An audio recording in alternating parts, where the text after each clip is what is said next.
bring your fucking friends in the dark zone. We burn it all again.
Burn it all again. Load up on guns, bring your fucking friends. We're going rogue till the whole world ends. Load up on guns, bring your fucking friends in the dark zone. We burn it up. What up, Bandidos? We are live. Can you believe it?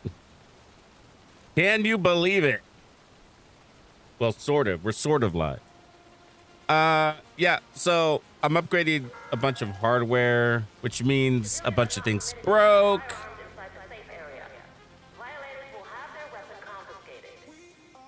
So, so basically it all started because I was upgrading to 4K, right? And you think it'd be as simple as getting a new capture card, which I did. So I bought one of those. But then it fucked with my audio, which is a whole other thing, right? Like my mic audio, that audio. And there was a conflict in hardware or the software and virtual things that are going on with your computer. So I ended up having to get a whole mic set up. So I upgraded my sound while I was at it. So I got a better mic, a higher quality one, and then, you know, some connectors and all that stuff. So, but it's still under, it's still a work in progress because, you know, things have to be configured and fine-tuned.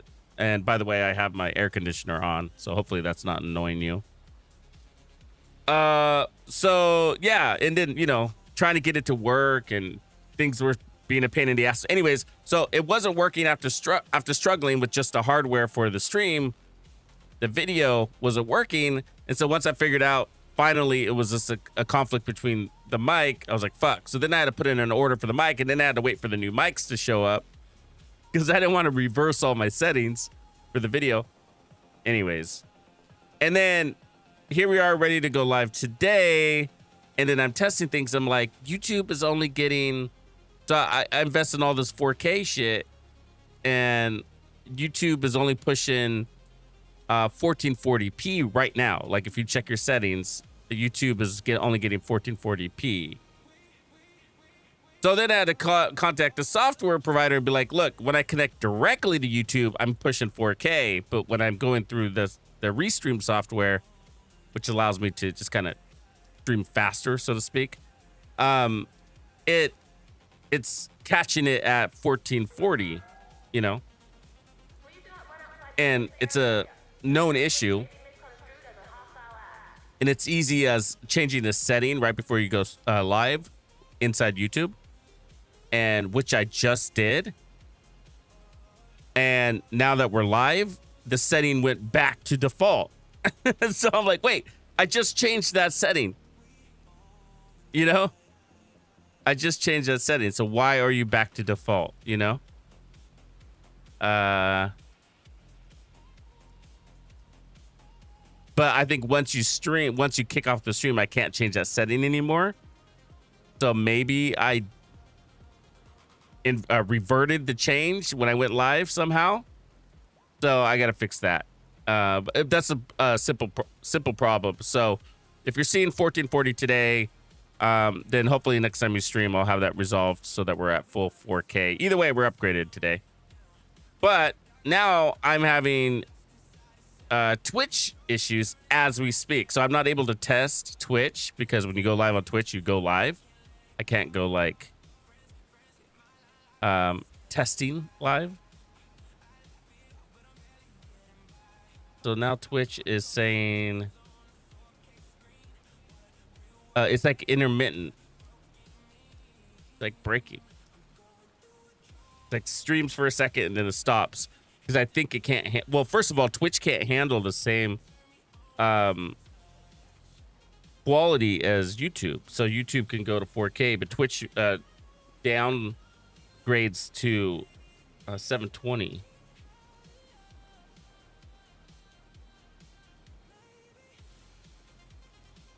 And I got a really high bit rate because of all the data we're sending to YouTube. And so that might be conflicting with Twitch. Twitch might be like, you're sending us too much data. You're hurting me. I'm like, ah. But Restream is supposed to, the software, the middleware,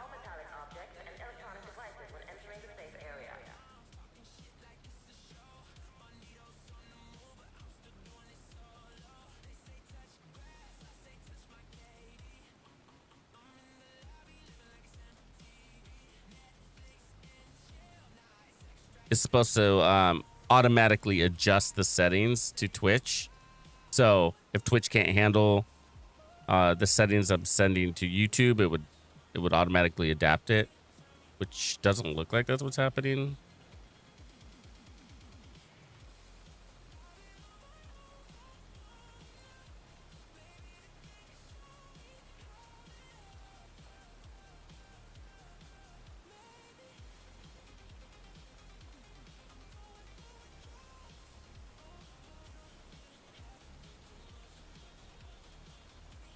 Oh, that's really annoying.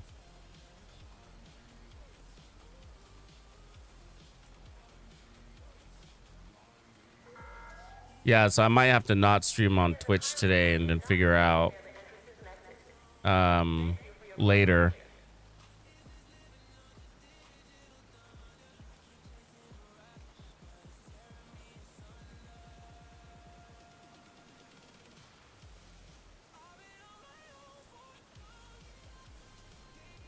Okay, well, I'm just going to turn off Twitch.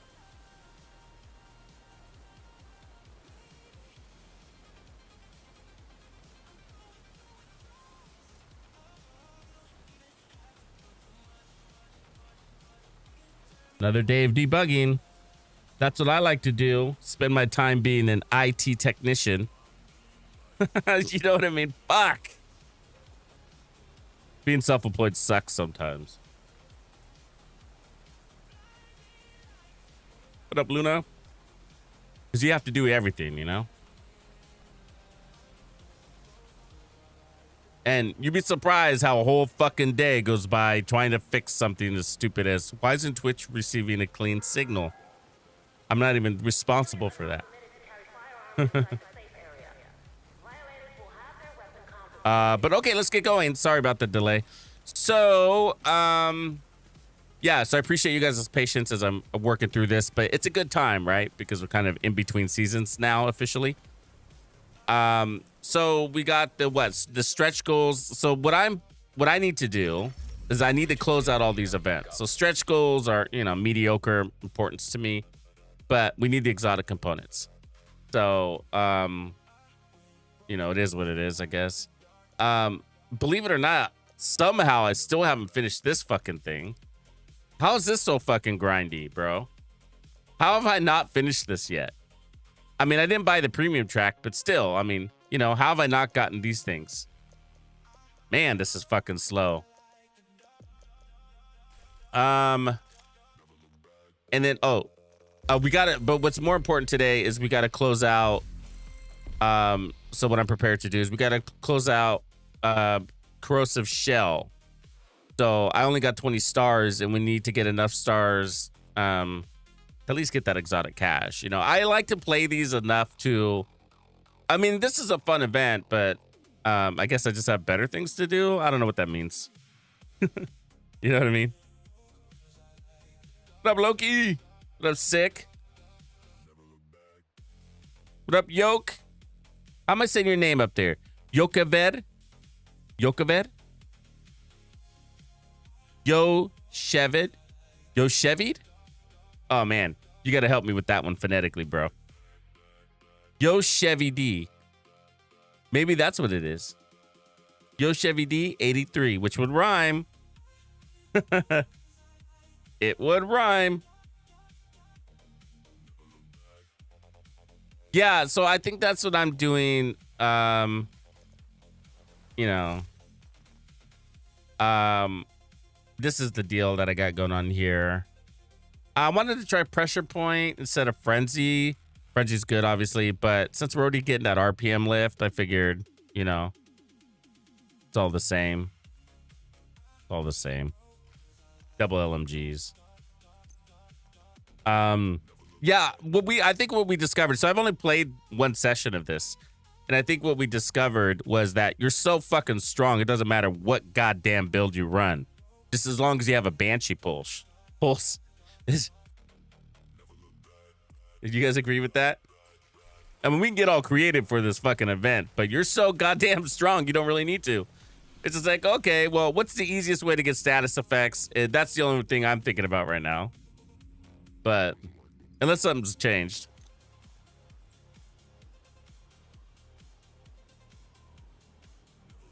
Yeah, it's a little overkill. It's all right in Legendary.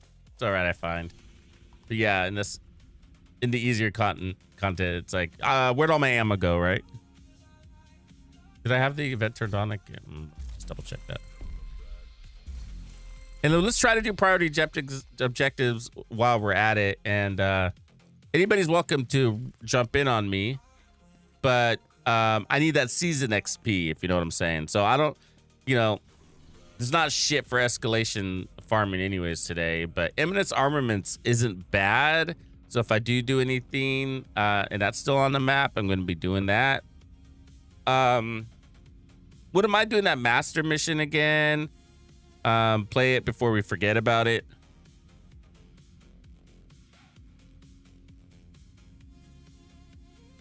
Yeah, shooting while you're on fire is a pretty good idea.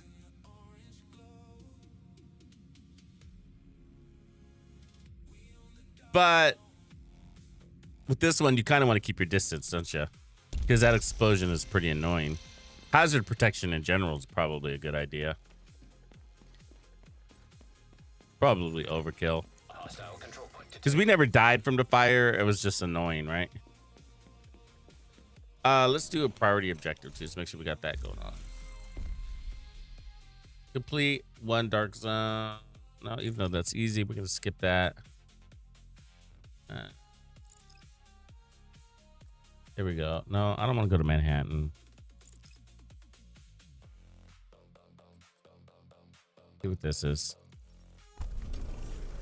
And it's Tidal Basin, kind of a long one. Not super happy about that. Projects, we are Roosevelt, huh? All right, let's put that one on the screen. We gotta do that one. No, I haven't gotten in there at all. How many can you spend? New target.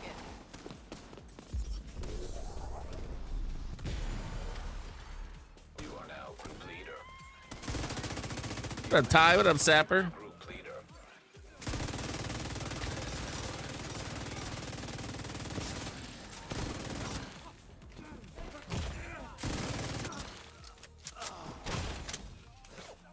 Yeah, that's the annoying part right there, right?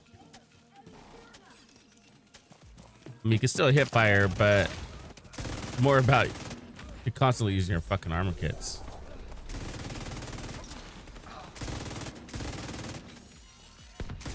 It's not a big deal.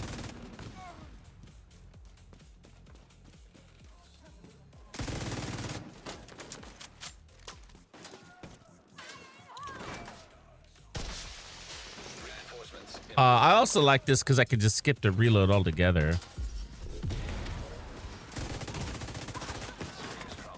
And we caught ourselves on fire again. Detecting additional hostile contacts. And we're running out of armor kits. Incoming hostiles detected. And we're out of audio. Immediate medical assistance needed. And I'm dead from fire. Agent God, deceased. I got cooked, bro.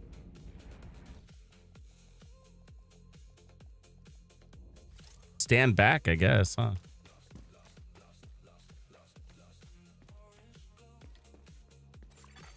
Another agent is now in your group. No, it didn't crap out. I just wanted to upgrade the stream. I've had it on the back of my mind to push to 4K. And it's a hassle when you have to do that sort of thing, you know? There's all sorts of things that are relying on each other Assistance. in the technology. You have all these settings and stuff like that, and configurations. Because, you know, everything I do is basically running through the capture card. And then, or OBS, really, I should say. So OBS is the central hardware or software where the capture card is running basically all that video. So even for making videos, so it affects everything, right? So the videos get upgraded to 4K, so that's done. No issues there anymore. Got that all resolved. And so for videos now, I'm just kind of fine tuning the quality of my mic, you know, with sound suppression and compressors and de-essers and equal EQs and all that. So all that stuff has to be managed.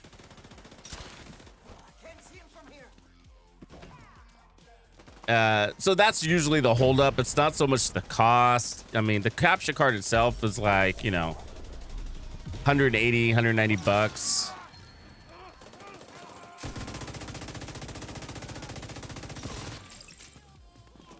But then you end up having to spend another $500 and other things to fix it, right?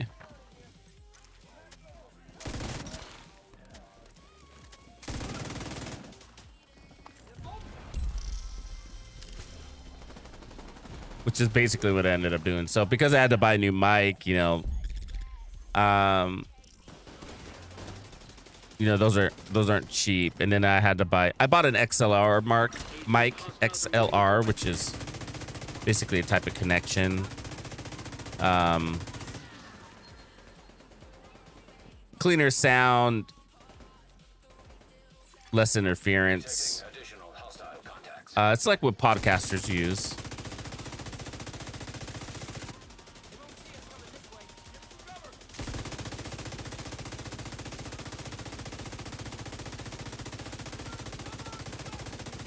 But in order to do that, most computers don't have an XLR connection, so you have to buy a preamp to manage it. And then you have other issues, right? So that opens up more issues because you're like, well, shit. You only have so many USBs on your computer, and a lot of this technology won't accept USB hubs. So you have to use native ports, and now there's a challenge. You're like, okay, so what do you do, right? You got to figure your way around that one too.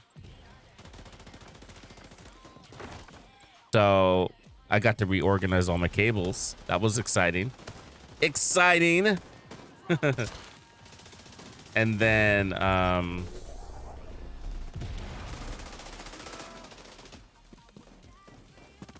from there, it was just a lot of configuration stuff. Looking at best settings for certain hardware, and then updating things for 4K is different, like the bit rate. All the settings that YouTube and OBS need, they all have to be configured.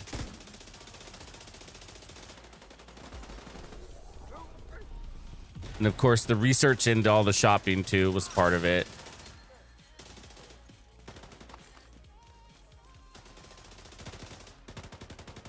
Make sure I get the most out of my money. Try not to make quick buys.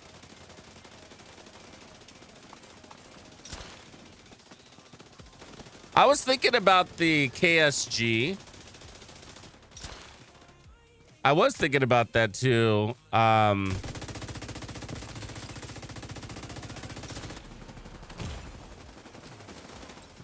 Definitely got the power and the pain in the ass part of it. You know what's the real struggle with the Whiplash in the end is our lack of variation in talents. Just other talents, weapon talents, you know, because the thing that held me back from the KSG in the end with the Whiplash was like, well, it's got 12 rounds, and you know, I'm probably gonna get pummeled to kick in at least twice in that whole deal, you know, maybe 3 times, at least once, you know, for sure, right? But frequent. That's kind of the nice thing about that shotgun is it's got the grace. There's a lot of grace there.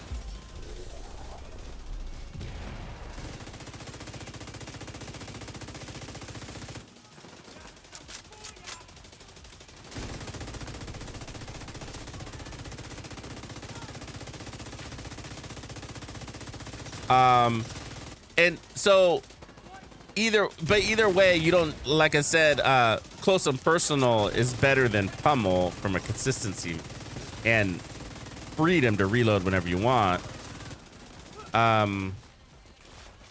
But either way, it's kind of the same. If where the discussion got complicated was like, well, if you don't need damage, then what do you do? You know what I mean?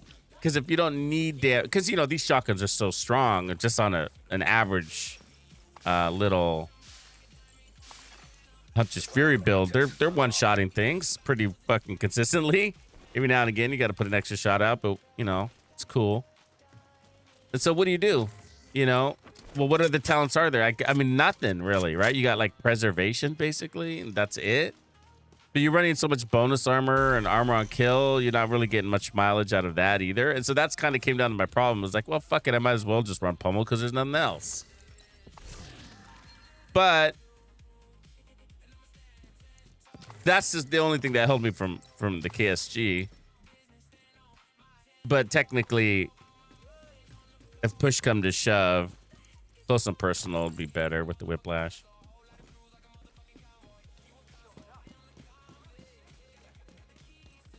Yeah, I got pretty good at it.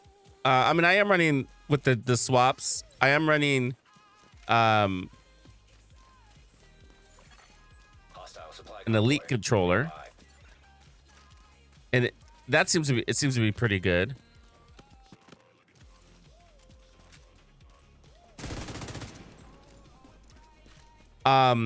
But I did notice, like, on some things, like with the sniper build, because there was so much weapon handling by default in sniper builds, it would swap so fast that it would stay on the pistol for some reason.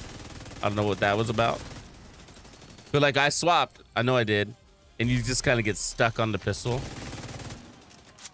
Not stuck, but you're like, hey, I'm shooting with the pistol. I should be in scope right now, right? You're like, maybe I didn't hit the button right. But you hit the button right, you know? But you're swapping so fast, it's like the game doesn't detect it. You know what I'm saying? It's something like that. I don't know what the root of the issue is, but it has something to do with how much weapon handling you have on those sniper builds. Your weapon swap is so fast, the game just farts out.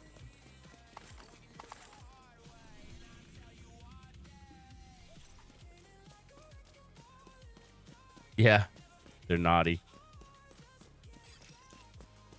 But it's been doing pretty good, relatively.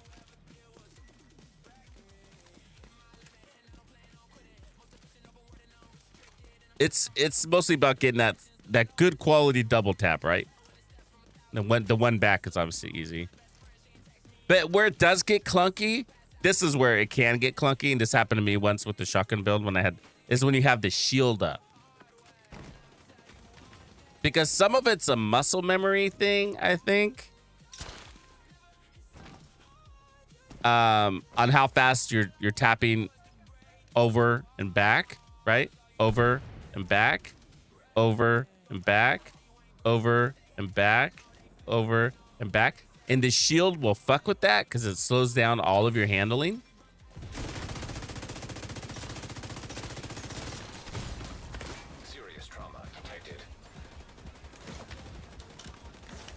And so when you're in the shield, you'll accidentally double swap or something stupid like that.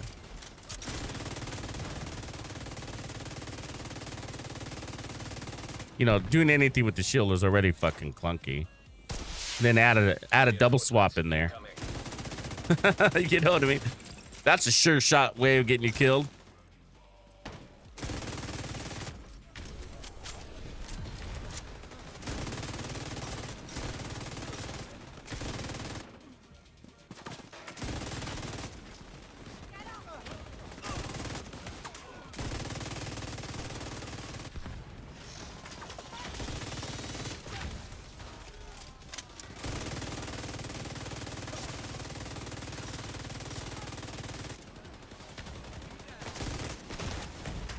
Yeah, I just think generally we need more talents, you know? It would have been nice if that was a talent instead of an exotic.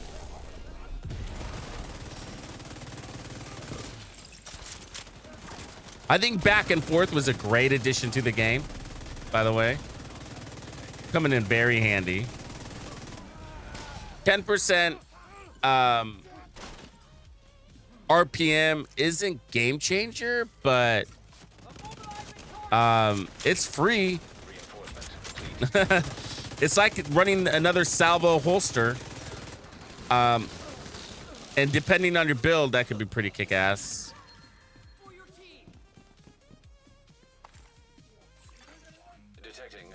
All right, the Sacred Imperium.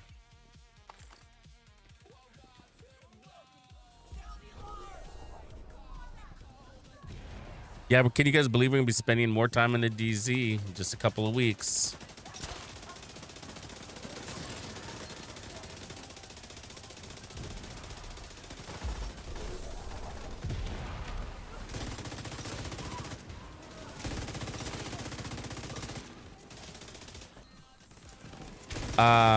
So good news, thanks to you guys, the dev, the main guy that does the interviews and the live streams and stuff, the one from Bucharest, you know, the guy with the goatee. What's his name again? I can't remember his name.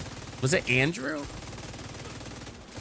Anyways, he saw the video Dave released, and he left a pretty good reply showing that he was accepting the feedback. So that was nice. And he said that, is it Andrew? Oh, right on. And then he said that, I don't know, Reaper Hawk does YouTube. Look at Reaper. Good job, Reaps. He said that they're gonna work to make the rewards better. Because I was like, I mean, the only reason to go into Dark Zone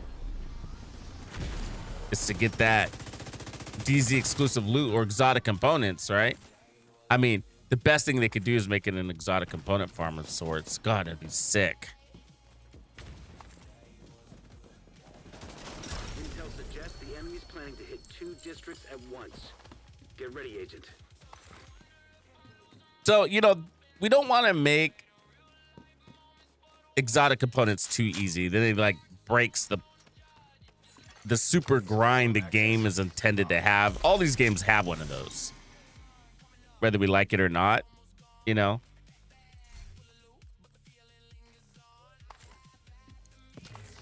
It kind of has to be there. Nobody wants it to be there, but you know, it kind of has to, right?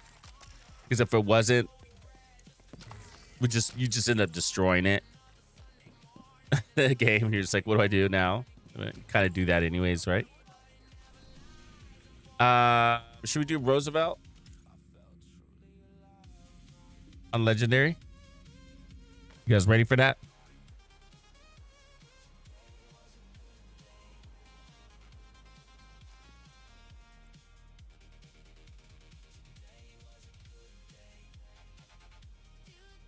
Yeah, that's right, Grumpy. It's just to go in, get your shit, and bounce, right? Get your canisters, basically.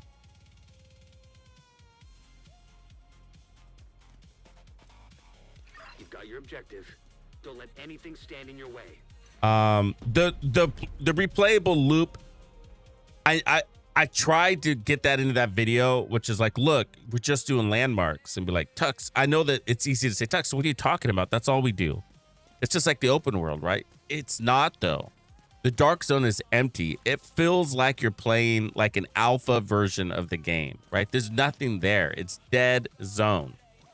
I think they should have called it the Dead Zone, not the Dark Zone, honestly, because it's dead in there. So there's random patrols you bump into in the street, but that's not it, man. That's not it.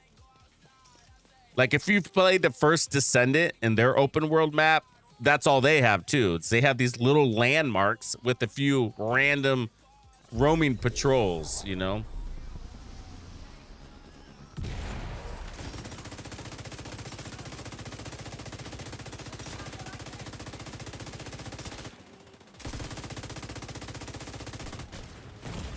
Oh, you guys are dicks. Oh, you guys are really dicks. And it's just like, it feels the opposite of busy, I'll tell you what. Thanks for the heals, team. And so landmarks are just like, they're more like little mini skirmishes, you know? They're tough because of the randomness and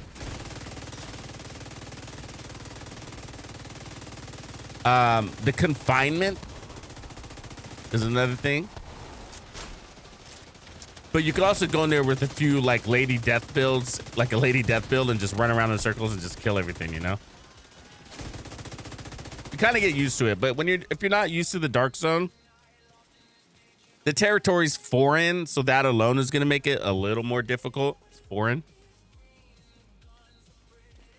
What up, Destroyer? And you know, that's something. But otherwise, it just becomes really repetitive. You're just like, okay, they're like little tiny mini territory controls. Not control points, but territory controls, you know?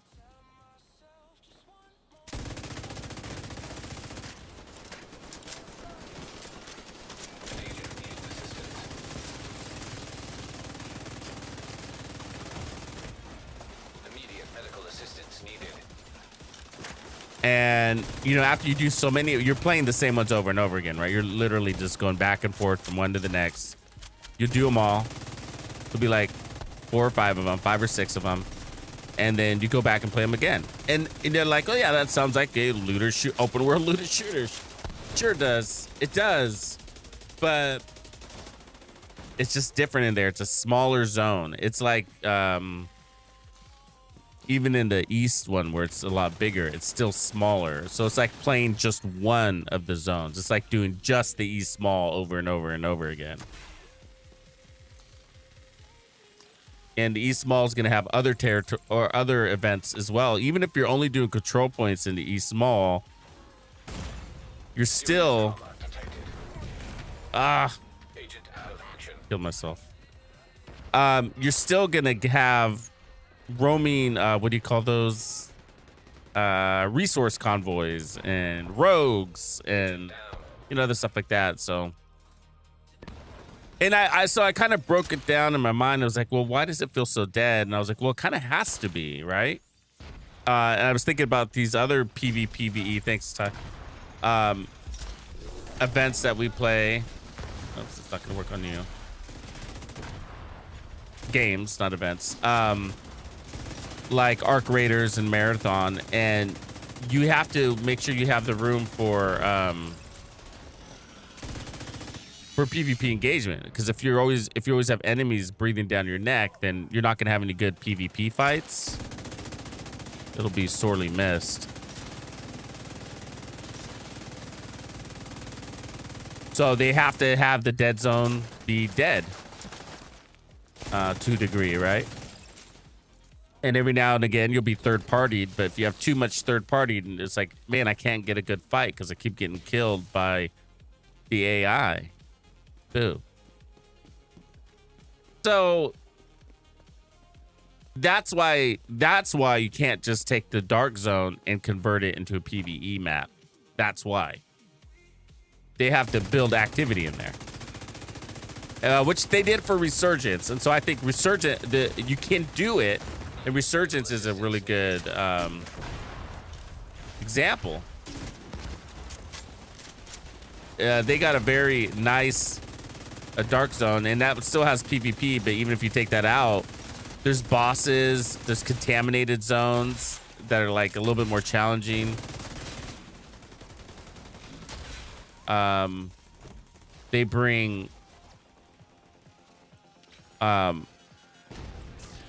basically you get that same toxic thing going on, and so it'll cut your clock down on how much time you can spend in the dark zone. And so you have to clean your filter, and so those are fun things. Those are great things to add.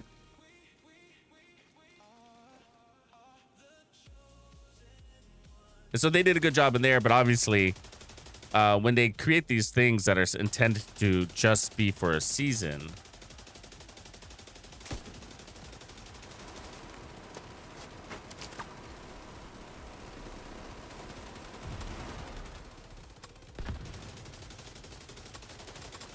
they don't have the development time to do it.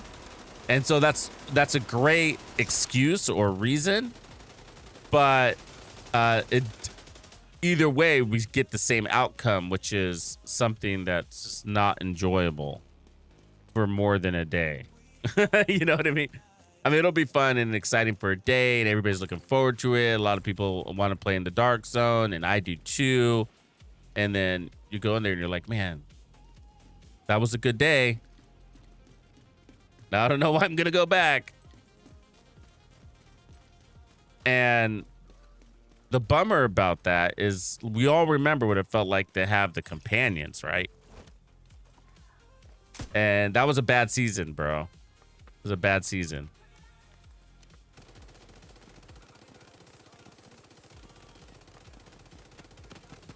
The gear, if I remember right, sucked too, right? Which, well, that might have been the unit alloys, so it wasn't horrible. I can't remember exactly. But if you're not gonna have a very hot modifier season, then the gear needs to be really fucking hot. We're basically all medics. We're gonna get pure medic gear, and hey, that's cool. I want the more diversity, and we do need a medic that can give hazard protection. I think I've said that in the past. It's like, you know what we need is a medic that can give hazard protection. So if they figure that one out, which they hadn't yet, but if they do, then that'll be great.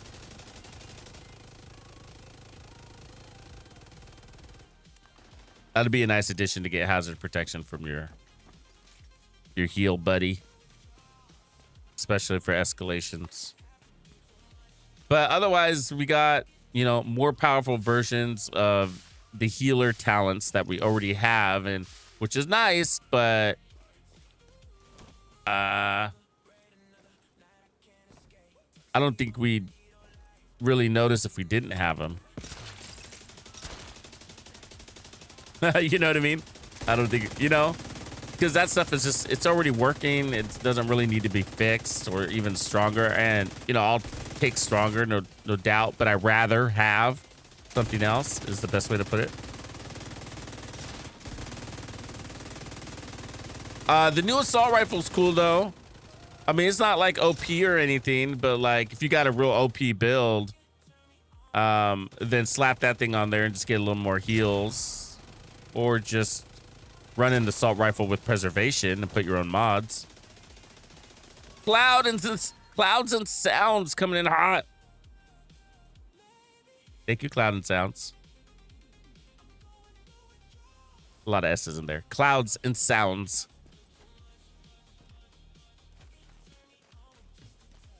Appreciate you, brother.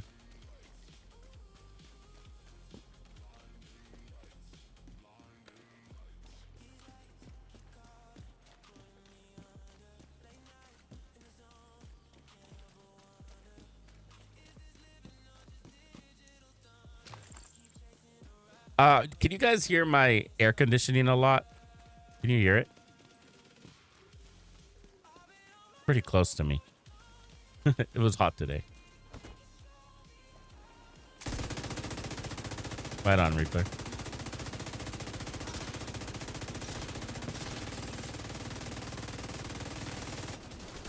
Clouds make sounds. Vital signs critical.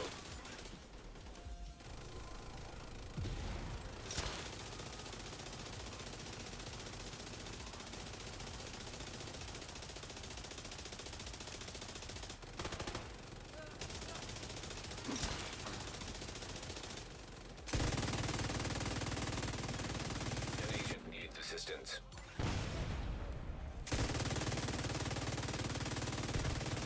What do I remember about the modifiers next season? Okay, so they're the canisters. I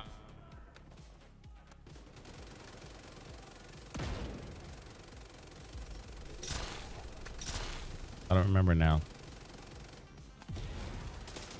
Oh, that's right. You had a real solid base, like rate of fire, RPM. I mean, rate of fire and reload and whatever, weapon handling. But I never got a good feel from them because I was spending all my time in the dark zone. And the problem was the enemies were so strong, or the toxicity was so strong, I should say. The toxic debuff was so strong that your reload and weapon handling got hit way hard in no time, guys. In no time. So it only takes like between 100 and 200, you're going to get a 60% reload debuff and a 40% weapon handling debuff.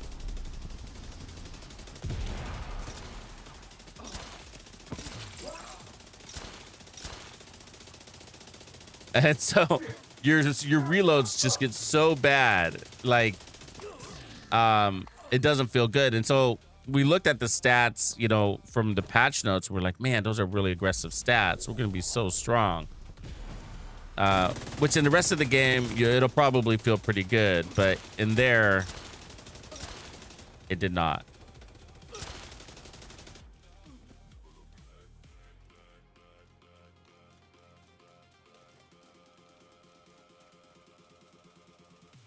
Yeah, the heals are insane. They didn't give us a date on crossplay. They just said, hey, we're working on it. It's a big one. They basically have a laundry list of situations they need to make sure they have handled. But they're going to release it as soon as it's ready. So they're not going to hold off for a particular season or anticipated title update. They're just going to say, hey, when it's ready, we'll get it out. Same thing with the bench. But I don't know, man. It could take to the last season of this year or even longer.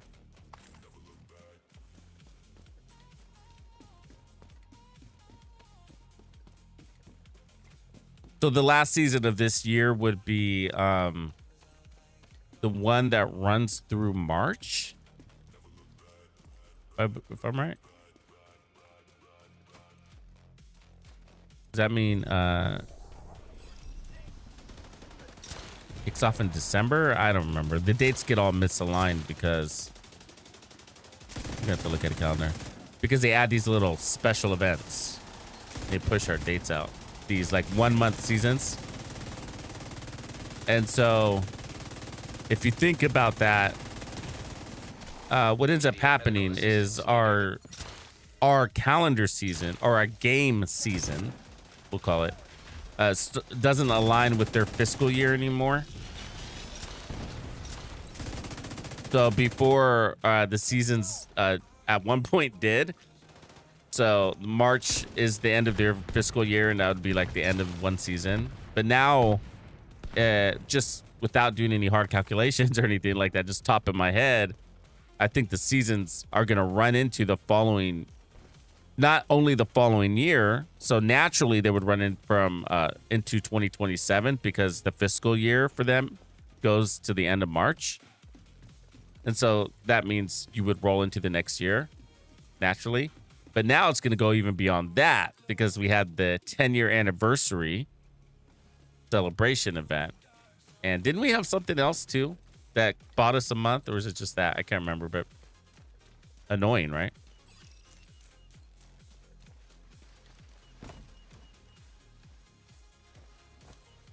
Guess we should put on our regular pulse.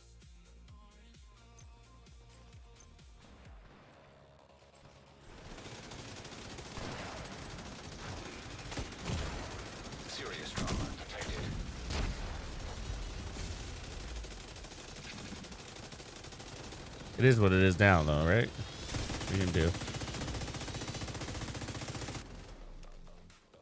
But it makes things confusing. I'll be like, wait, so when they first announced it, we would have expected it sometime before March of 2027. Sometime before April, I should say.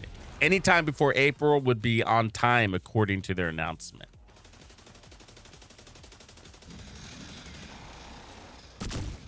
Now I'm not so sure. Now I think it would be because the season will go beyond April.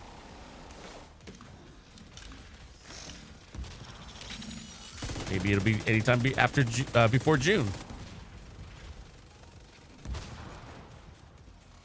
They bought themselves some time, sneakers.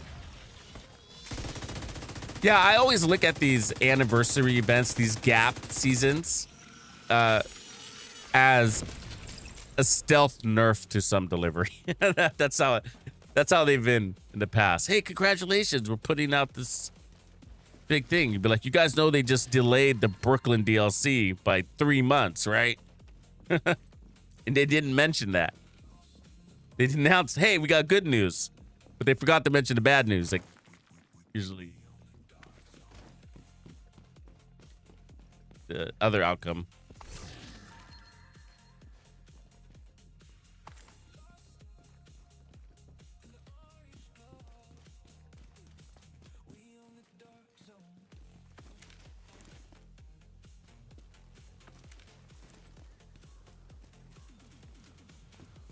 Yeah, I hope we get a second PTS.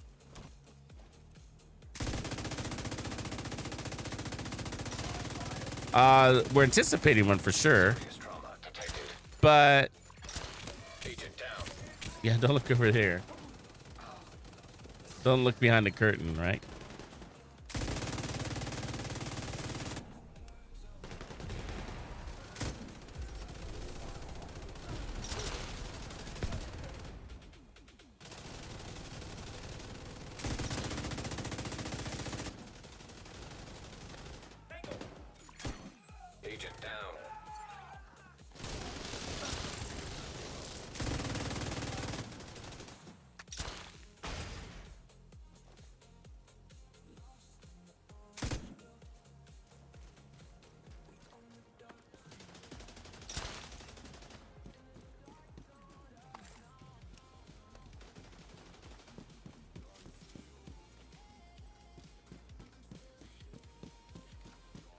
Brassy plays World of Warcraft. I know he does that.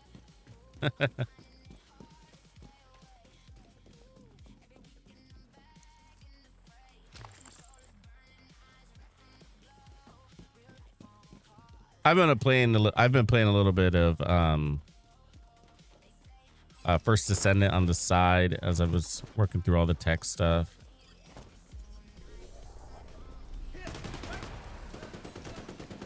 They got a pretty big update out.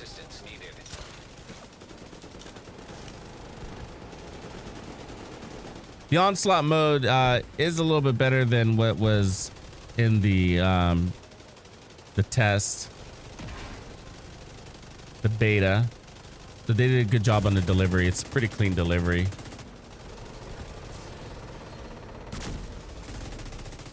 But it's already easy to me. But not to everybody, because I see people's comments going, oh, you know, because they're putting out an update for onslaught mode in June. So I think you're gonna get another level or another map, I should say. From what it looks like from the picture. Otherwise, I don't know much about it yet. Agent down. But yeah, see, the thing is that it's like not every descendant is, it's pretty hard for many descendants, right? It's pretty hard in general, but it's easy enough. You know what I mean? Hard but easy enough. It is definitely the hardest content, and it can be hard, but because it's got rogue-like elements, so fantasy power buffs kind of thing, you know? I mean, those can make you really fucking strong. Where you're just slaughtering shit like crazy. So it is a roll of the dice, and whether that's going to be the case. So sometimes it's harder than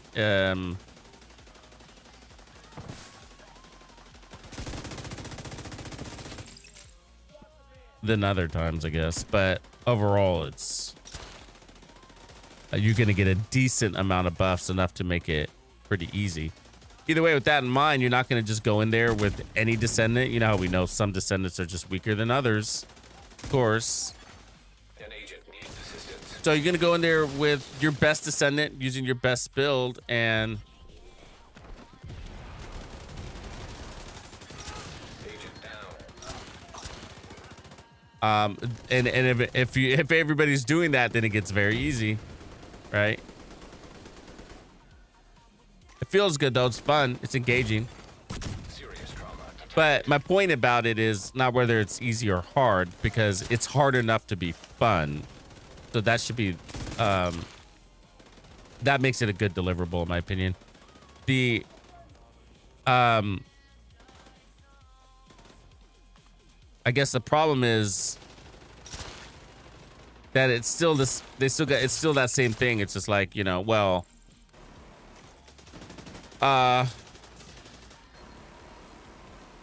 you can only put, you know, there's still, how do I say it? There still needs to be more, right? More missions, more things like that. Just because you have that and it's a lot of fun doesn't mean you're going to play it 500 times a day.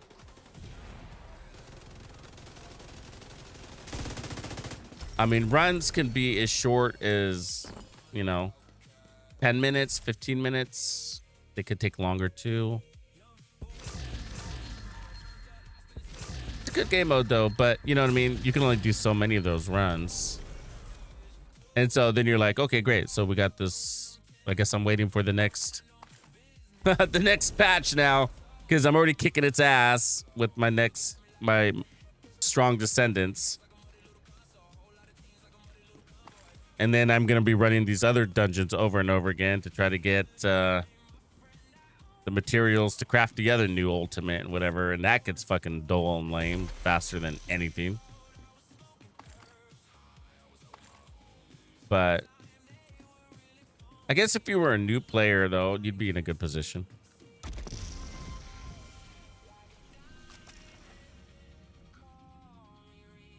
Yeah, everybody's super.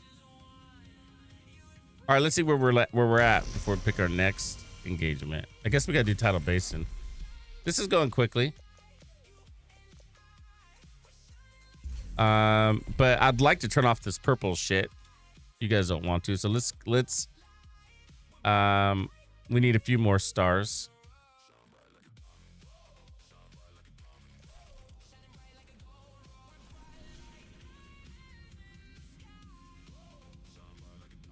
Black Tusk took the antivirals to their stronghold at Tidal Basin and are planning to move into a more secure location. We need you to recover them before that happens. We've ID'd a weak point in the perimeter of the base. Black Tusk took the antivirals to their stronghold.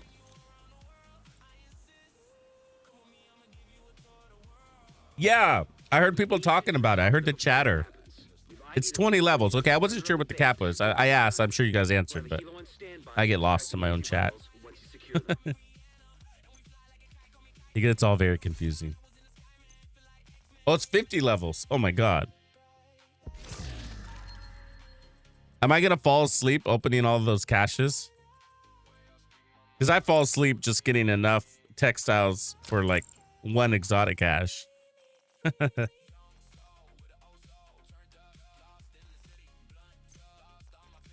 Grumpy's like, yup.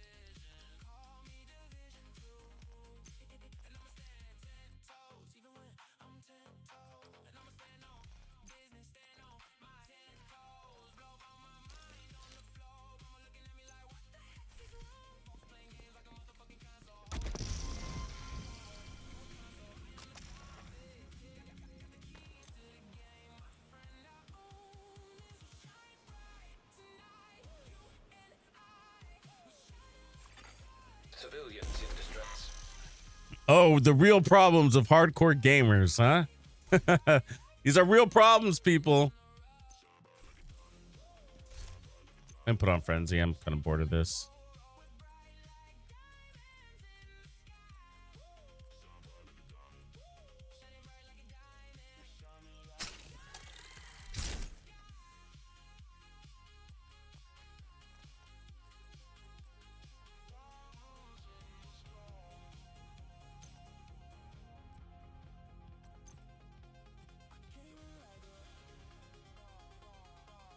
Should I just use the jammer? Might as well, huh?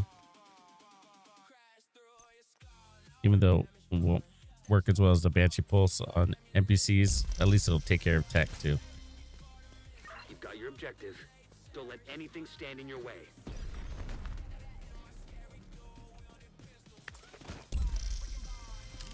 Ty, Reaper, Sapper, do you guys like the fire event? Or do you find it annoying?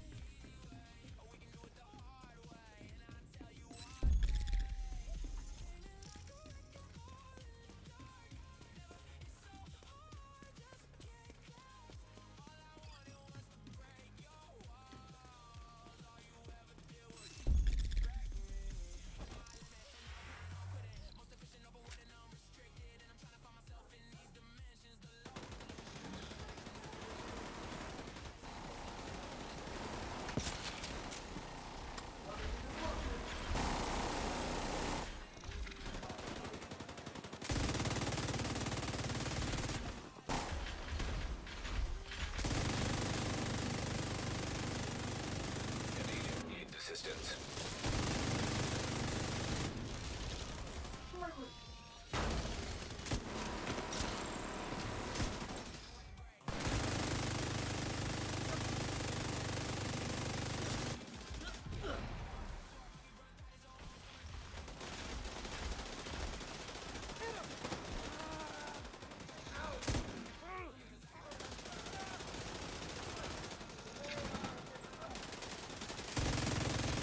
I'm only getting like half of my audio. Science critical.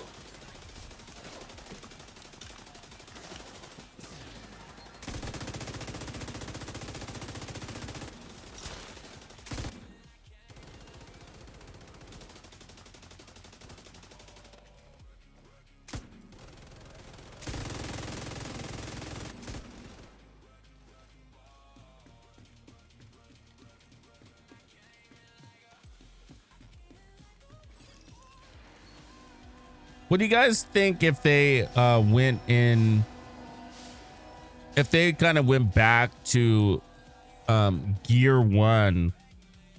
Because Gear 1.0, more, I should say, not fully, obviously, but like more. Like, because if you think about it, the prototype gear is a nod to that.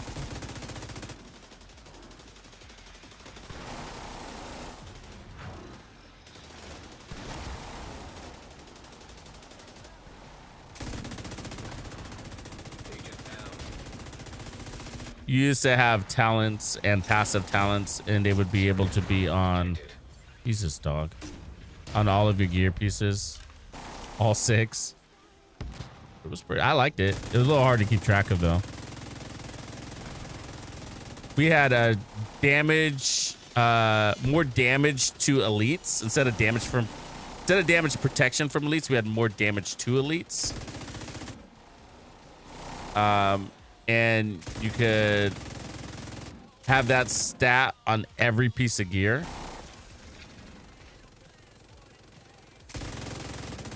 That's all I remember about gear 1.0.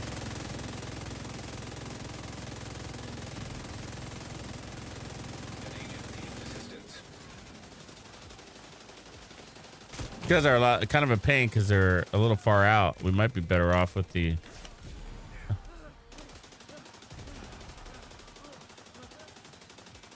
Oh, did she just heal? Did.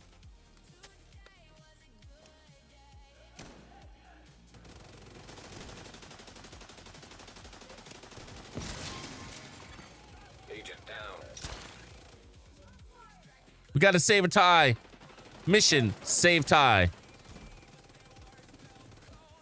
Operation save tie.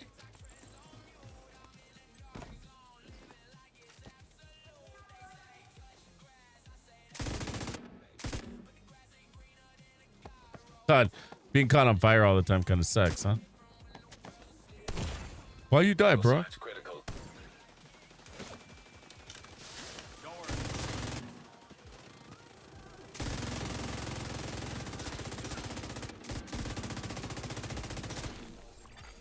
An agent needs assistance.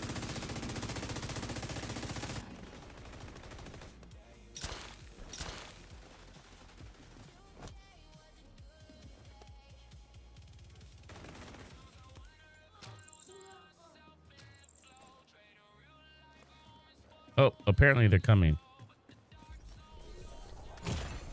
Serious trauma detected. I killed myself. Agent out of I'm sure that's going to happen a lot today. agent. Cease.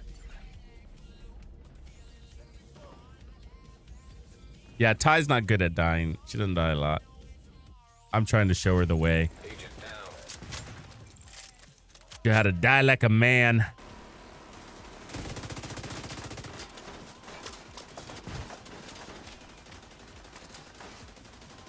There you go, Ty. You're getting the hang of it. Oh, you fucking... Medical assistance. Oh, your fucking drones were all dead. Agent down. An That's agent all right. needs assistance. Maybe I'll put on a... Agent vital signs 0. something. A little bit of heals to give some heals. Let me look real quick. What do we got?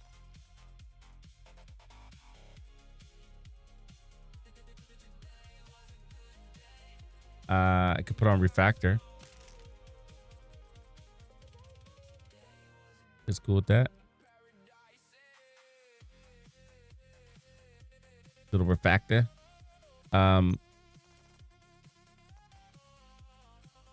Still got a gun for it though. I'll just do this with it's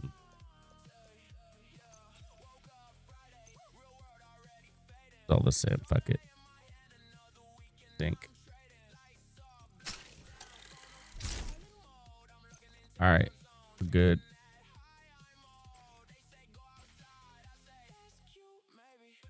Let's do it.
We're here to attack, folks. Hold that. Hold that.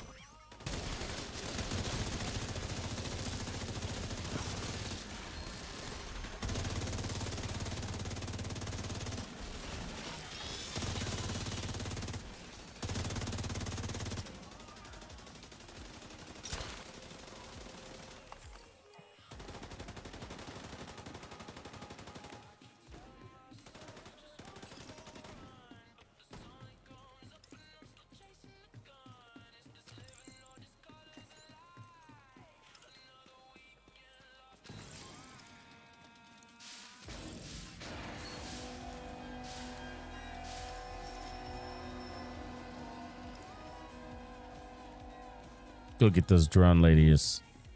The medics.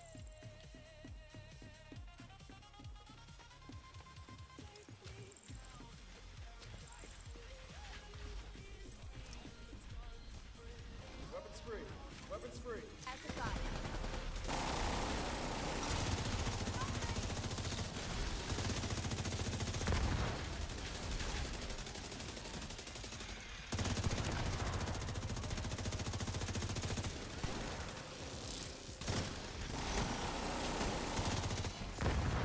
System curtailed. Hive kind of hides, huh? System reactivated.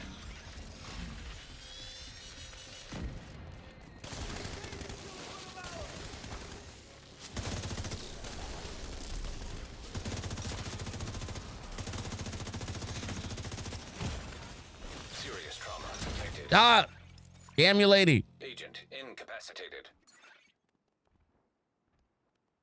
Deploying UAV. The fucking medic.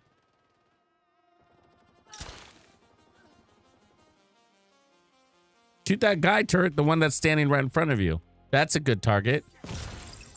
God.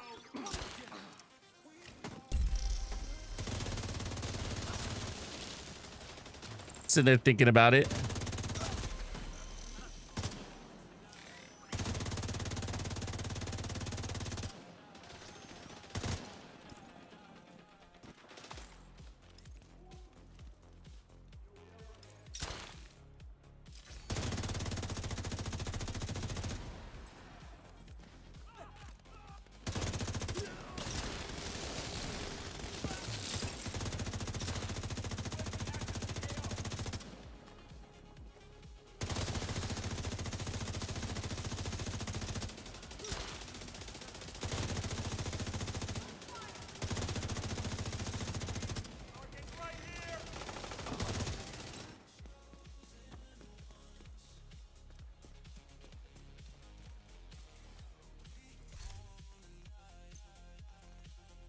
I think I just put my refractor chest away because I could have an overcharge here for you guys. Do I have a refractor chest? I can run that one. Hold on, let me put some overcharge on. Yeah, baby. Be ready to be overcharged. Banditos. You ready, Ty? Not sure you're ready. You ready, Ty? I'm ready. I'm ready. I'm ready. I'm ready. I'm ready. I'm ready. You ready, Ty? I'm ready. I'm ready.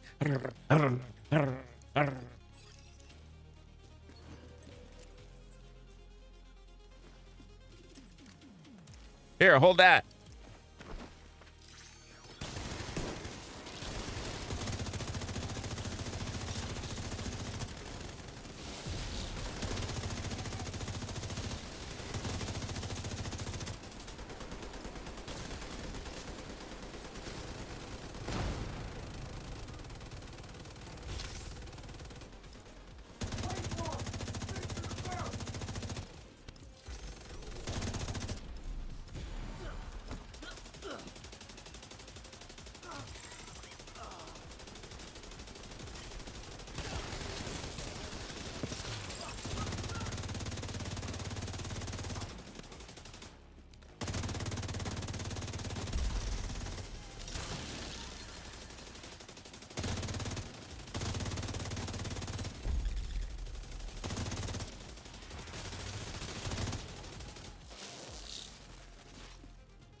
I wonder if these hives were created off of a real world concept.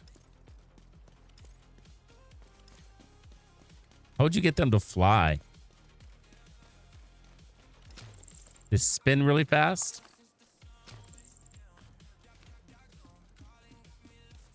I remember Gear 1.0 having that bloodsucker build, the vampire build. Scatterbox. That was pretty cool. You're real old if you remember that shit. Real old.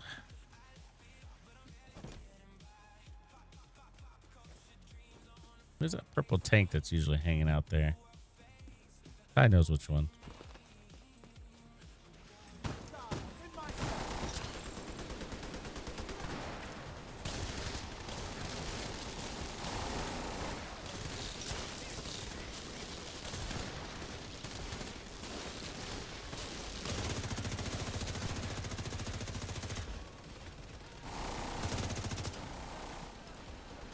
Why is it my...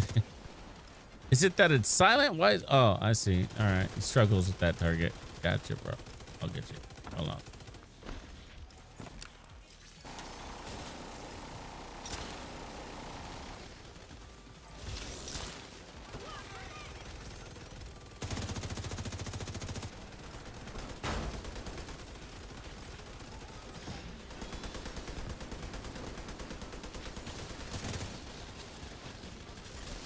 Coming.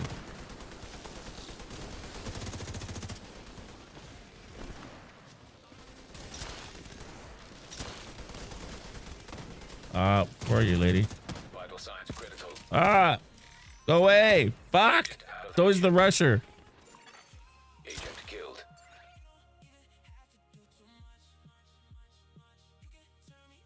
Berserker. What's that? Is that what it was called? Was it called Berserker? Wasn't it just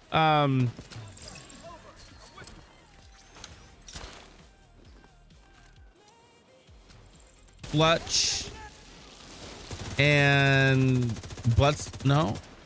Yeah. It wouldn't have been. What was the chest talent? I don't remember now.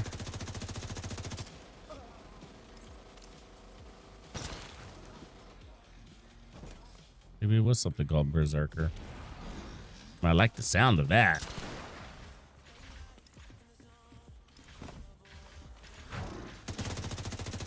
You know what was a freaky Berserker? Is the one from Lord of the Rings. Remember that guy? Just no shirt, no armor. Just all amped up. Berserker and Bloodsucker.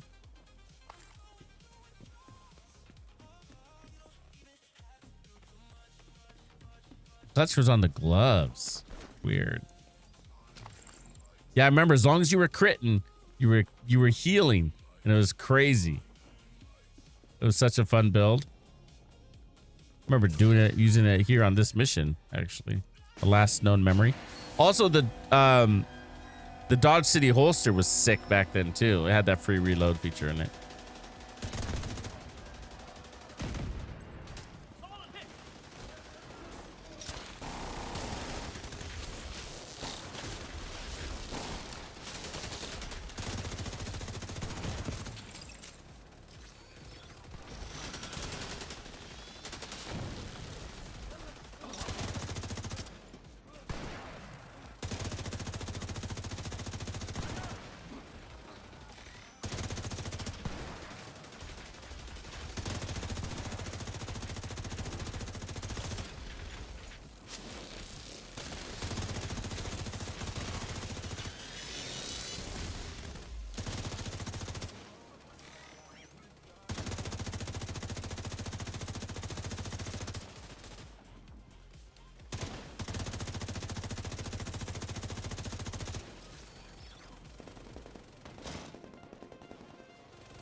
Ty's out there kicking ass.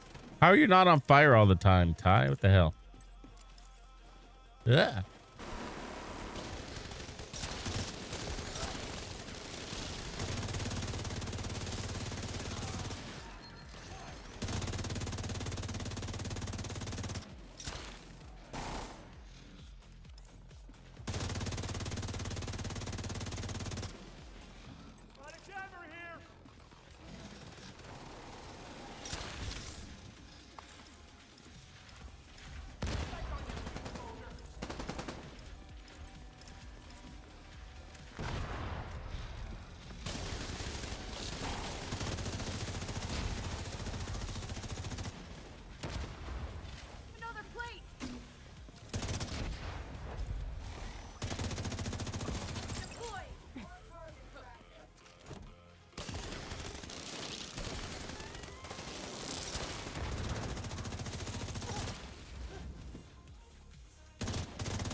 fucking hive go?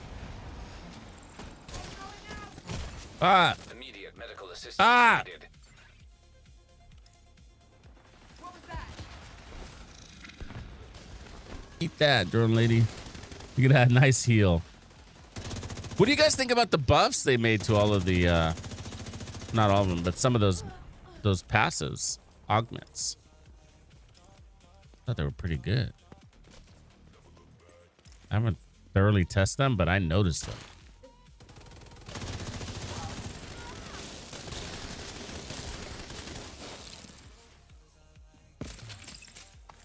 Just another day in paradise, though, huh?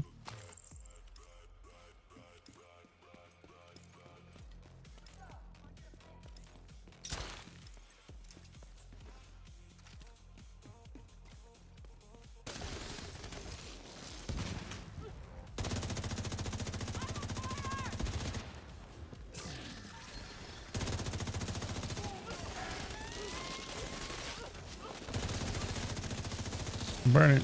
I'm burning. Sending in drone. Fucking drill ladies. Vital signs critical.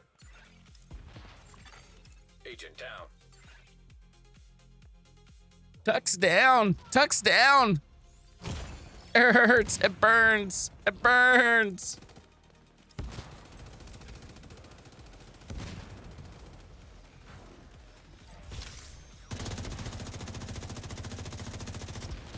Sending the UAV.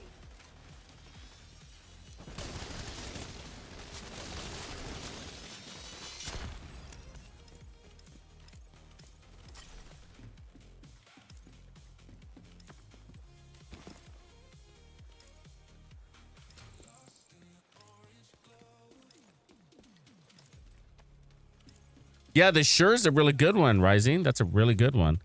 I'm familiar with that one. I got the Pod Mic XLR. Rode. RODE. Rode Pod Mic. You probably came across it in your research.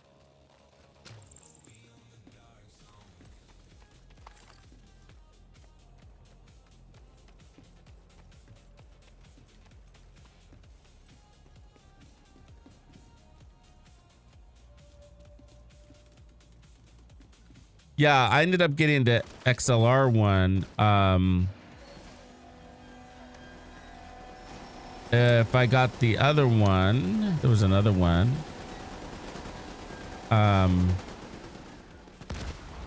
But Elgato had a an adapter for the Stream Deck. I have one of the Stream Deck Pluses that I love. And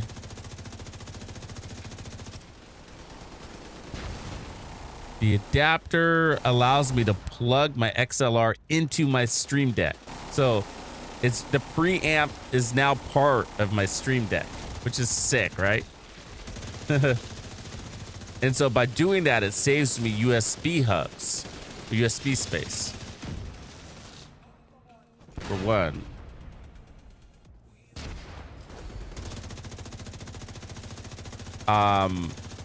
And then I don't need a preamp because my Stream Deck becomes the preamp.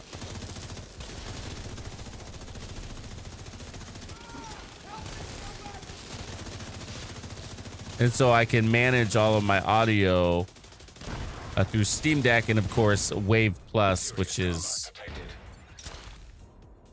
the software that Elgato developed.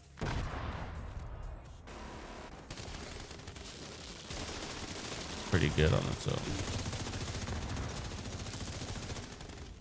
So yeah, so instead of spending $170 on the mic, I ended up only having to spend $100 on the mic, and then spent another $112 on the preamp adapter for the Steam Deck Plus.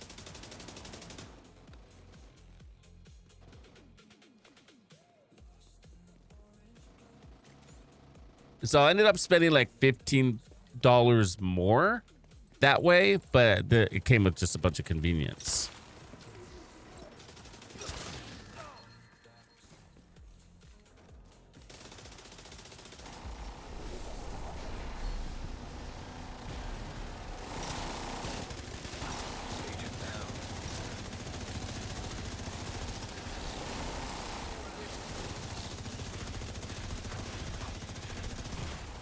Immediate medical assistance needed.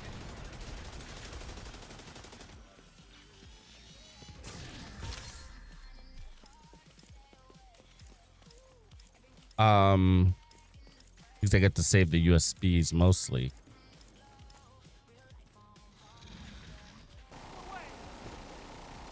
Take him out. Now, don't let him fight.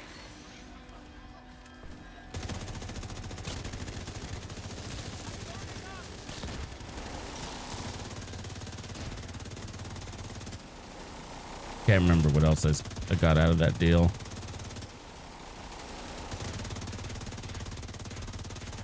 But also, you just don't, for streaming and stuff, you got to minimize how much of this shit you're putting on your desk. 2 turntables and a microphone. You know what I'm saying?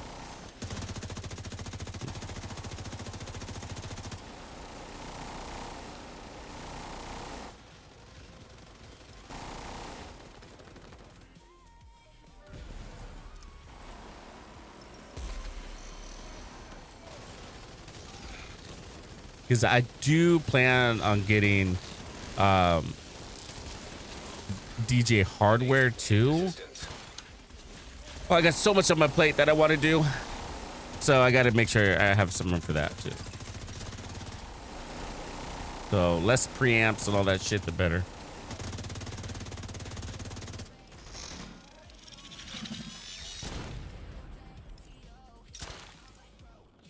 The editing is super time consuming, bro.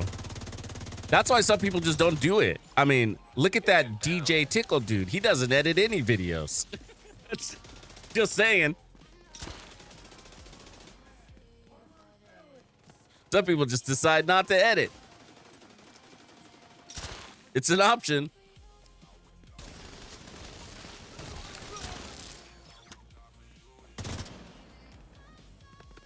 Ah, you fucking drone. Serious trauma Punks. detected.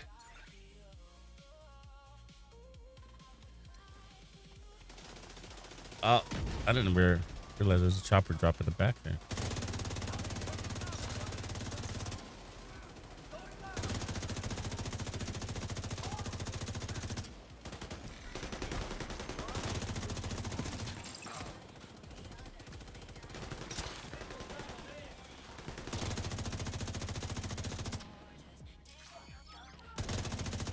I feel like my turret is just not shooting that shit automatically.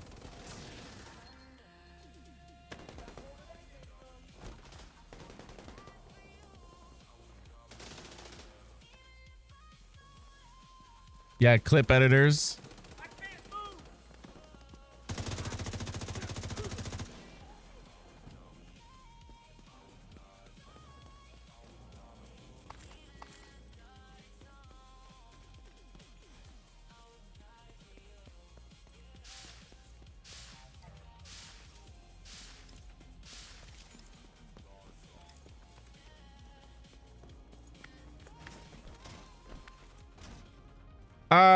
Yeah, I mean, to a degree, like CapCut, I do use CapCut for special effects only, but I don't know, man. Not really. Outside of that, AI, I mean, you can plug in your video and tell it to make cuts at the most interesting moments. But that's about as far as it's going to go.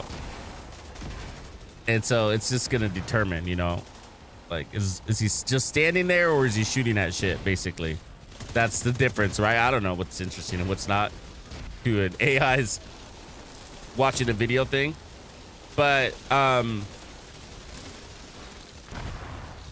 it could do like recoloring and, you know, that's basically what CapCut is. It's got a lot of AI integration, I guess is my point. And I don't know. It's just like when you're good with the software, your speed there is just all shortcuts and key bindings and stuff like that. You know what I mean? And so you're pretty efficient at the stuff that it's going to have AI do. Like adjust lighting and consistency and color and all that shit, whatever. You don't really need to do that for video game editing though, because it's all the same graphics, right? Same source.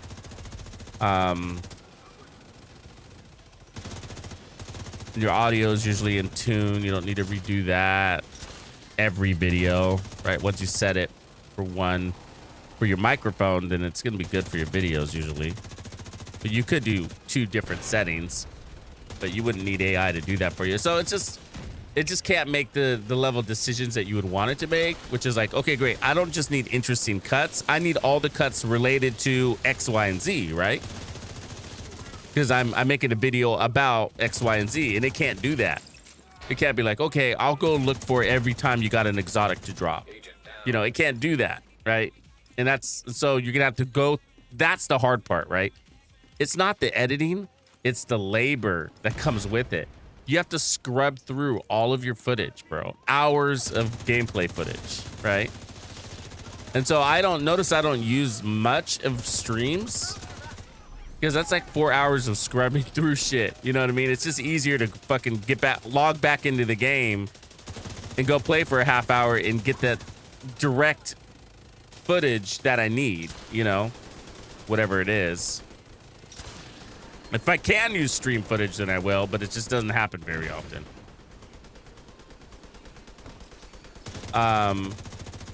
Because the scrubbing is the most painful part. You know, having to go through all of this video footage and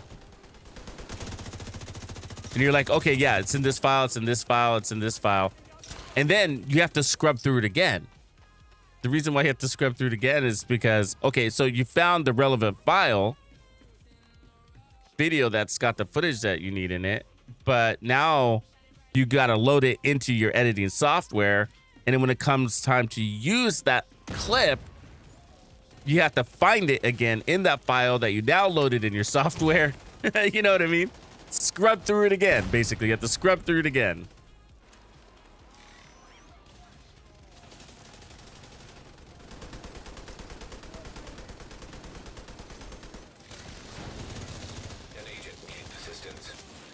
And that's why scripts are somewhat important. I mean, you don't have to adhere to the script like perfectly, but you have to have a general layout, because otherwise that process becomes even more of a headache.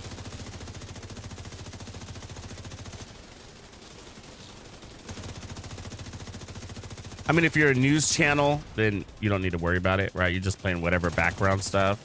So there's no real edits in news channels, minor editing. So yeah, news channel is just minor editing, right?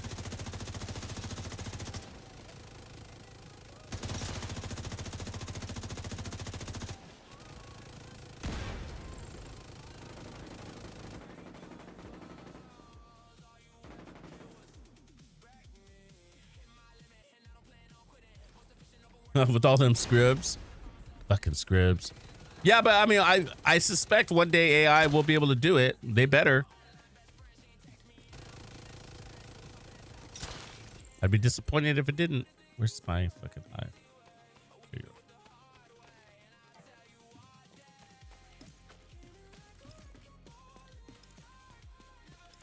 Yeah, but where my real pain points in editing lie, AI cannot touch.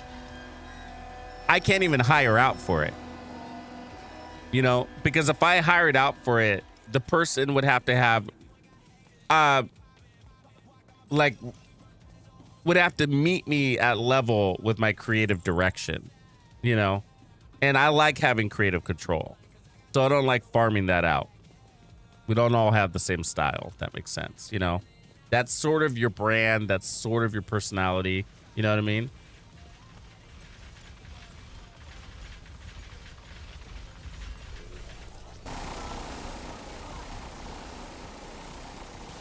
I mean, when you do stuff like Aztec Cross, I mean, it's pretty simple. You know what I mean? And when you get to a certain size, you just have to, but I'm nowhere near that size. You know what I mean? I'm a pretty small channel in the world of YouTube. I'm within the 1%, but there's still a fraction of a percent. You know what I mean? Like, that you have to be in order before you start hiring editors. Because the editors need to make a living wage, right? That could be half your money you're paying to an editor. Agent down. And the problem is, like, if you got the skills to edit yourself, that's a hard bullet to bite.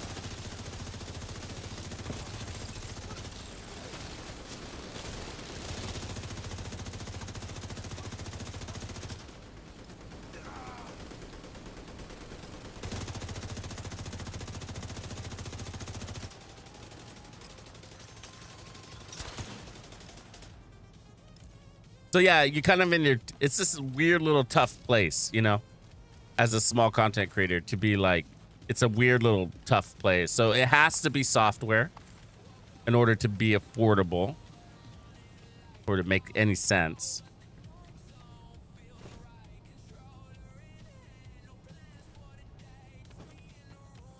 But unfortunately, AI isn't, it's all language models. So like, you can't get AI to watch a video. There's some special AI that does a decent job at it. Apparently, I haven't used it. But like if you use like something like Grok or ChatGPT and you upload a video to it and say, watch this video, it can't. And so what it looks to do is it accesses the transcript file, and with YouTube it'll try to do that, but the transcript file isn't there. Then Agent needs assistance.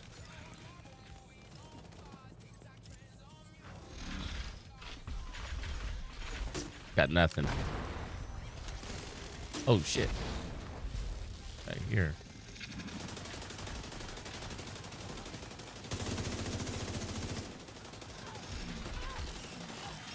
Are you on fire? What's happening?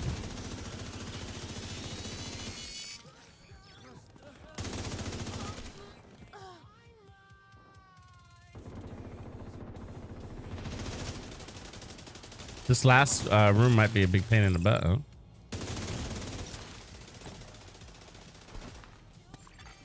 Vital signs critical.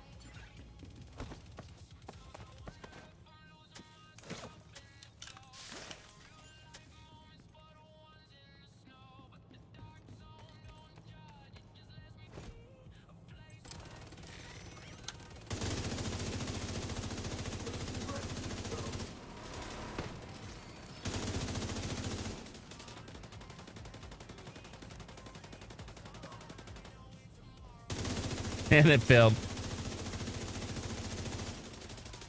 Yeah, you gotta fact check AI.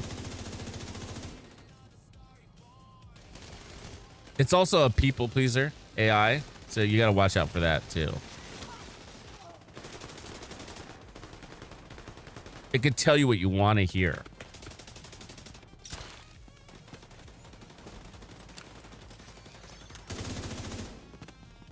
It's very annoying. You know.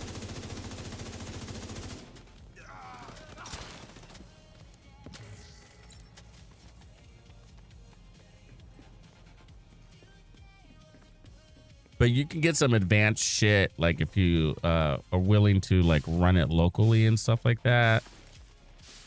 Using Claude. Create your own agents. Those guys, those little guys are badasses, dude. You know, have him making doctor appointments for you and shit.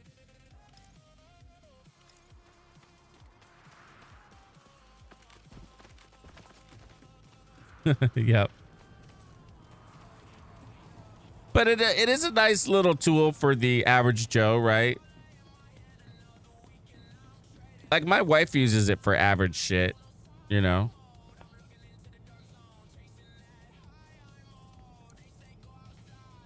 Do my VA claim. Yeah, file my fucking taxes. Now, see, it could actually do shit like that though. You know, you kind of have to put the right prompts. Like, make me your eyes, hands, and ears. You're the digital accountant. File my taxes and tell me what to do. You know, what you need me to do. Direct me and ask questions. You know, you can set up your guy, your AI, for your preferred style. And you'd be like, I need you to explain to me why you're doing these things so I could check your logic, you know, and be concise. Don't be wordy. Don't give me fluff. Like, yeah, bro, totally, bro. You know, because it'll do that shit if you want it to. You know what I mean? But you don't want it to, right? So you got to be like, look, I need you to explain why you're doing things and be as fast as possible because I don't like to be explained about everything. You know what I mean? And it's smart enough to know that shit. So it'd be like, all right, this guy wants, you know, the brass tacks on shit. Be like, all right, I need to know this because that. And be like, all right, got it. You know? And we need to file your taxes this way because of that, you know? You have to do it this way. And you'd be like, all right, cool, I understand. But what about this? And he'd be like, yeah, no, it's a good idea, but we're going to have to do it this way because. And he'll explain it to you. Be like, all right. And they're not always right. Trust me, man. It is not always right.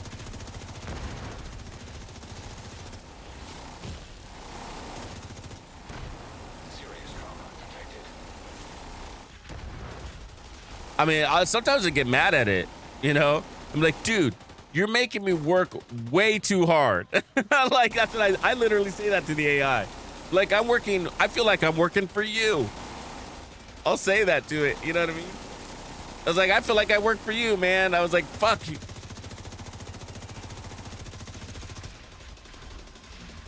Like, I'm trying to get to the bottom of this whatever, and I feel like I could have done it all faster by myself because I'm having to figure out if you're doing it right, and then you keep going in circles, you know? That got me, really?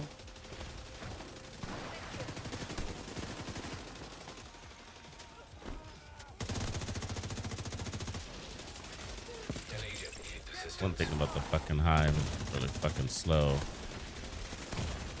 God damn it.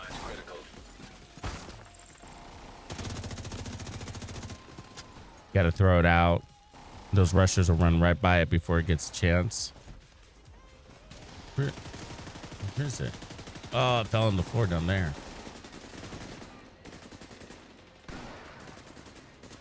Do I even go down there? I can't. Well, I guess we're gonna have to destroy it. Get some overcharge. Yeah, but I like it. It saves me a lot of time and resource on this. For the most part, it saves me time, but not always. I look forward to it being more advanced. Let's just put it that way.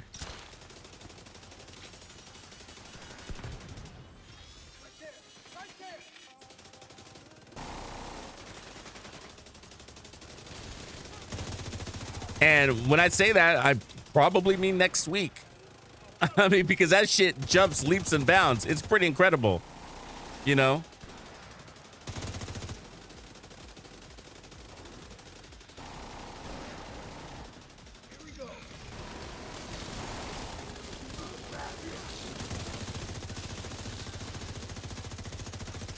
Yeah, I mean, it's at the stage where you got to fact check it. That's the, I mean, whatever it is, right? You gotta keep an eye on it. You don't want to just let it run loose, but it won't always be like that, you know?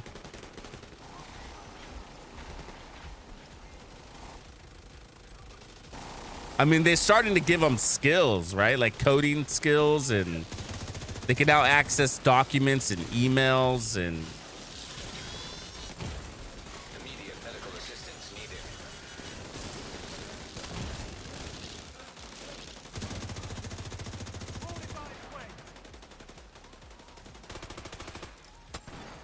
Agent out of action.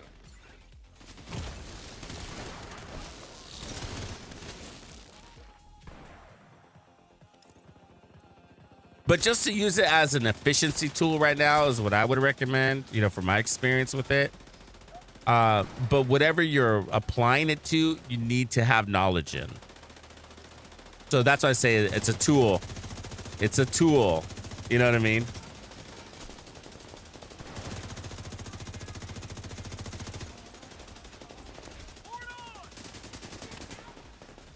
Oh, shit, I just got rid of my eye.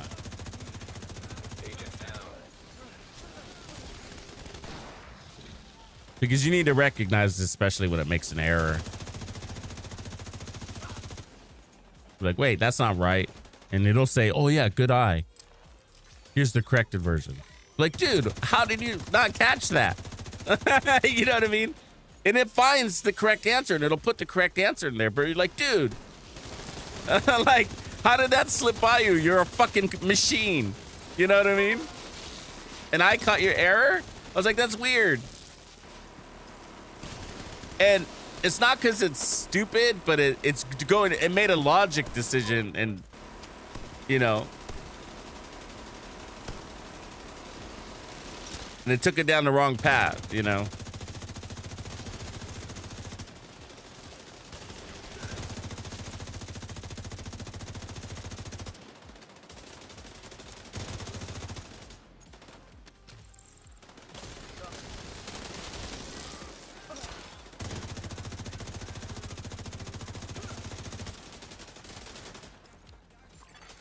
An agent needs assistance.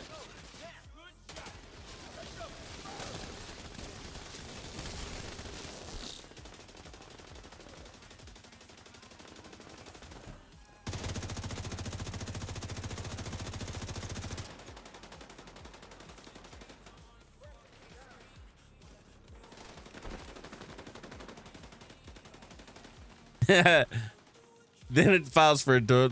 It comes from my house. Totally. Good riddance. When Judgment Day happens, I'll be like, God damn, it's about time. Now we can rest. Serious trauma detected. Let the machines take over, bro. Let me just become a battery in some sort of simulation. Vital signs critical. Agent down. Oh, she cooked me sapper. Help. It hurts. It hurts.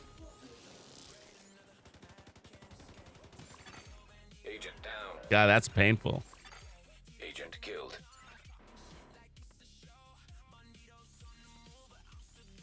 Why is Ty not on fire all the time? Did we ever answer that question?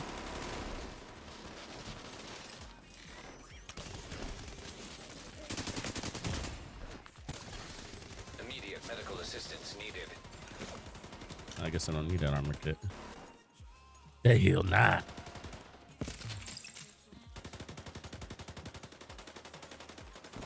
They heal real nice.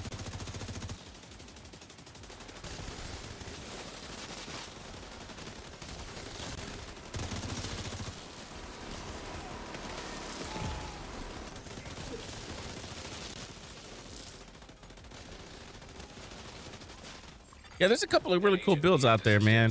Like for me, I like playing with the augments, you know?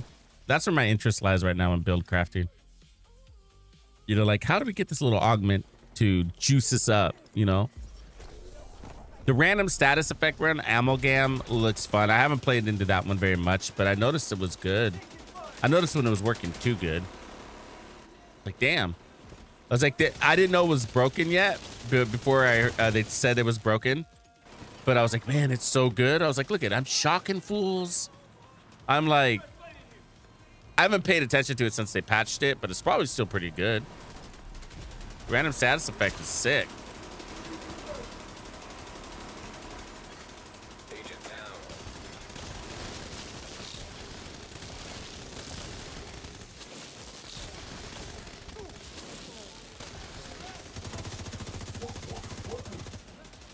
I just hit that guy with.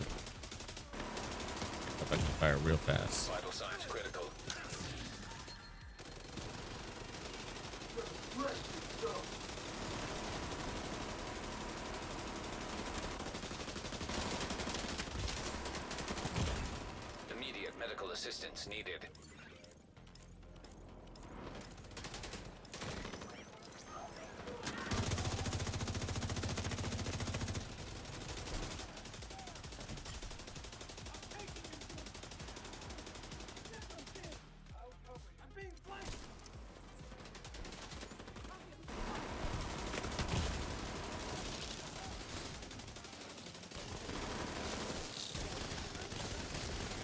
Get up there. Get up there. Ah.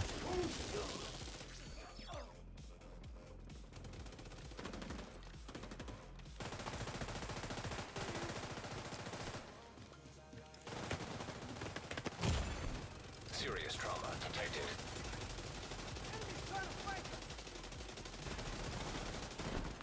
The drones are coming.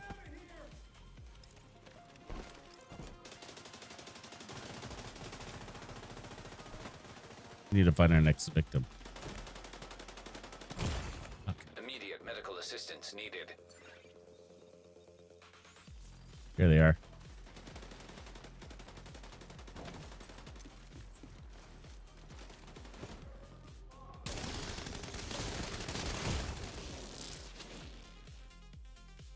See, the hive is so slow. You like ran before.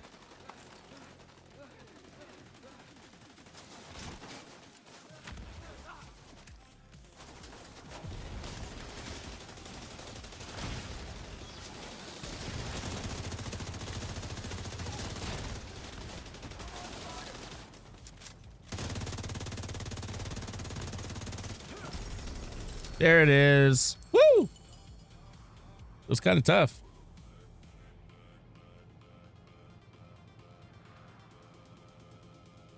Speaking of Terminator, I miss a good old-fashioned Terminator movie, man. We haven't had a good one in a while. The last one, what was it, Genesis, was kind of stupid, right? Where, what's his name? The boy ends up being a bad guy. That was stupid. I kind of like the mini series they had, or the series they had, the Terminator series. I like that girl. She had a stoic, deadpan face. You know what I mean? Never smiled.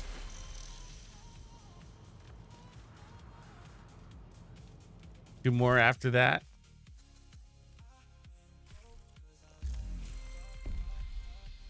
Do I have to claim these to keep getting them? Or will it just keep racking them up?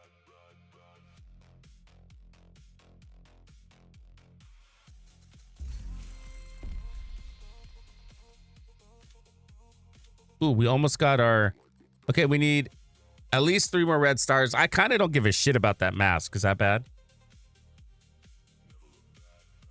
They'll keep going. All right, cool.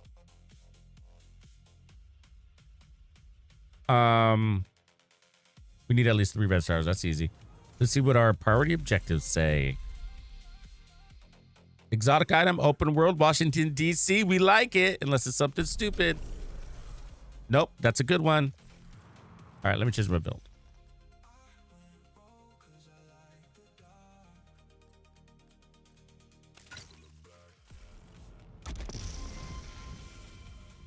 Well, I guess we're gonna have to break some status effects, so. Well, I'll just use the pulse. I don't have it though, do I?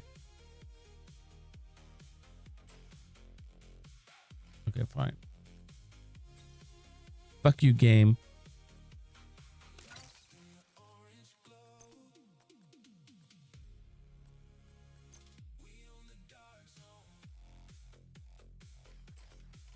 Oh, you know what? Why don't we just make a quick stop over and pick up our iron lung if I have it.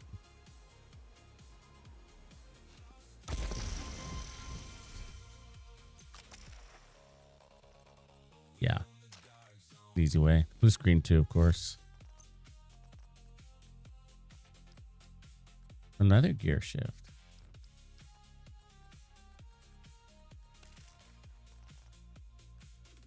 Then we got to change our mask.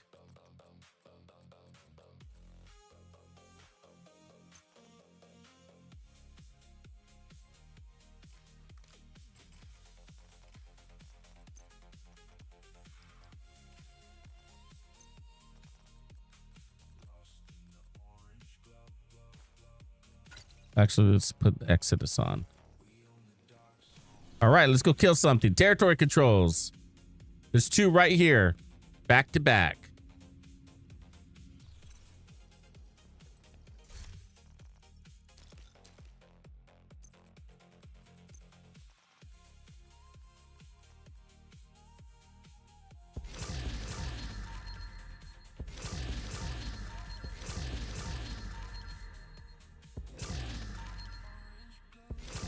Brassy. What's up, man? We were all wondering where you were. You were probably wondering where I was. Long story. Hostile control point identified.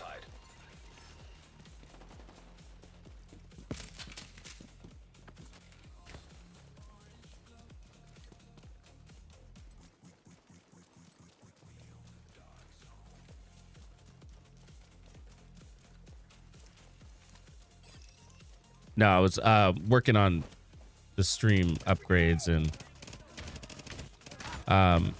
ended up being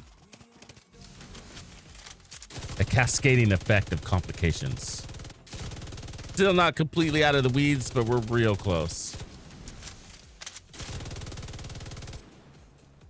Now I got to debug Twitch and just fix one minor thing so that we got consistent 4K. Right now we're at like 2160 or whatever it is.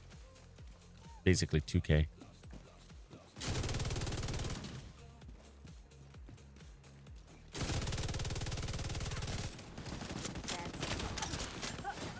An agent needs.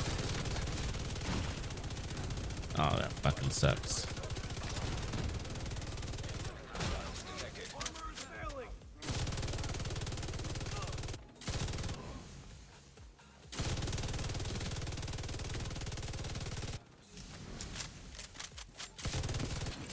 Access key detected.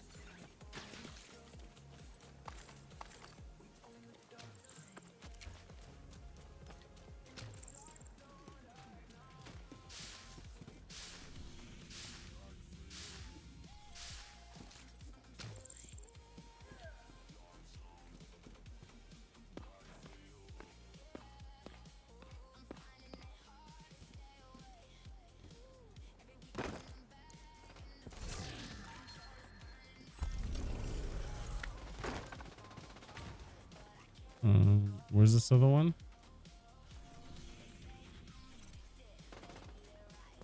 Way? That way.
Detected.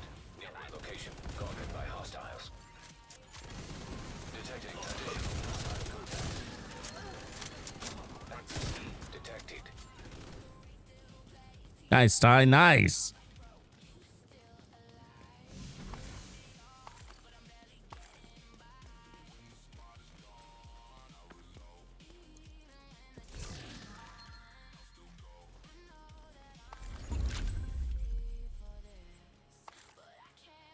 Lady Death.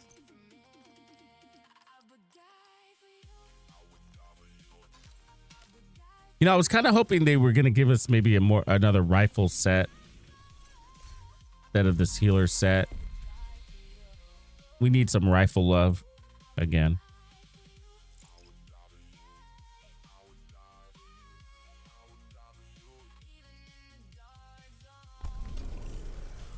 The zoo. No way.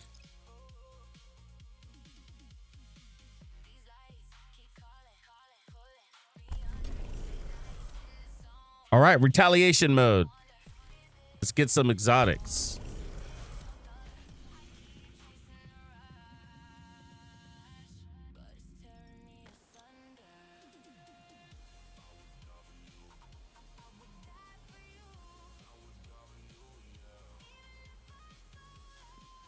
Yeah, the prep sucks, right? On deck work. I decided to rip out my deck. I had a big old wooden deck too. It was huge. I ripped it out, concreted it. Assistance. It was constant.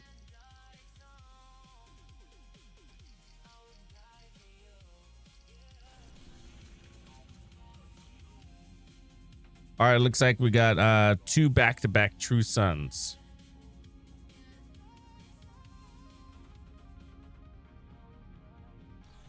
Okay, you guys alive? Kinda. Okay, I'm gonna activate this.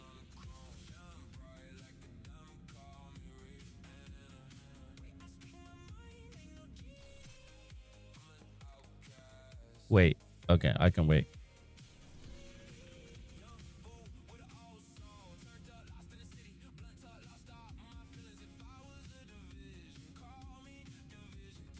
No, I've been playing Human Being.